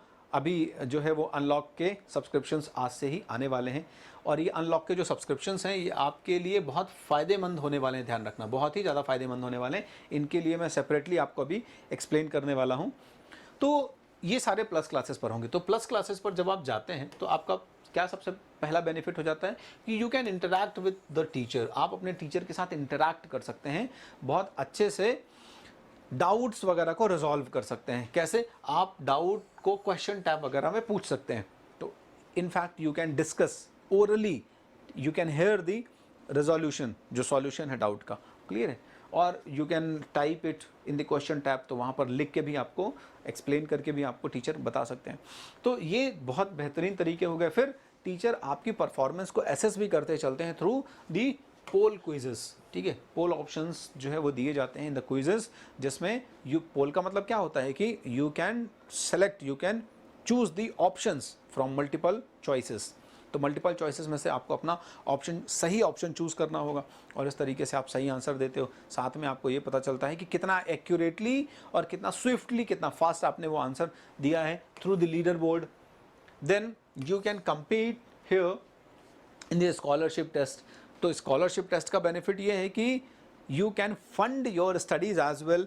आपको कितना बेहतरीन मिलेगा फ़ायदा जब आपको लगेगा कि पढ़ाई में आपको क्या है, मतलब बहुत सारी ऐसी चीज़ें हैं, फंड के अलावा भी बहुत सारी ऐसी चीज़ें हैं जो, जैसे रिसोर्सेज वगैरह आपको मिल जाते हैं, बहुत कुछ जो कि आपकी ऑनलाइन पढ़ाई को सपोर्ट करने वाले होते हैं, कुछ ऐसे टूल्स, इंस्ट्रूमेंट्स, कुछ ऐसे गैजेट्स, डिवाइसेस, ठीक है। तो this is another interesting and interactive thing about the plus class. और जब आप प्लस क्लासेस में इनरोल करने जाते हैं तो जो बेनिफिट आपको मिलने वाले हैं, इन बेनिफिट को अगर आप एक्सेस करना चाहते हैं तो don't forget to use the code Indra, INDRA। जब आप ये कोड इस्तेमाल करेंगे तो आप आसानी से और बेनिफिट्स जैसे कि डिस्काउंट्स पा सकते हैं, ठीक है। Then you can connect with us through the social school Telegram channel.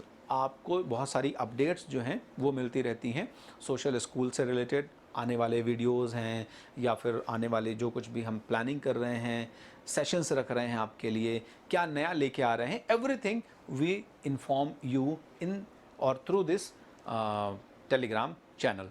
तो ये जो है आज का वीडियो यहाँ पे ख़त्म होता है। होपफुली आपने इसको बहुत बेहतरीन तरीके से समझ लिया है। एक बार नहीं, 2 बार देख लेना, कोशिश करना बढ़िया समझने की। अगर कहीं पर डाउट लगे तो बताना, I will be there to resolve that doubt, ठीक है, जो भी पॉसिबल मीन्स होगा उसके थ्रू। अगले वीडियो के साथ मैं जल्दी से जल्दी आता हूँ ताकि इस चैप्टर को हम टाइम पे कंप्लीट करें। तब तक बने रहें आप सोशल स्कूल के साथ। Thank you.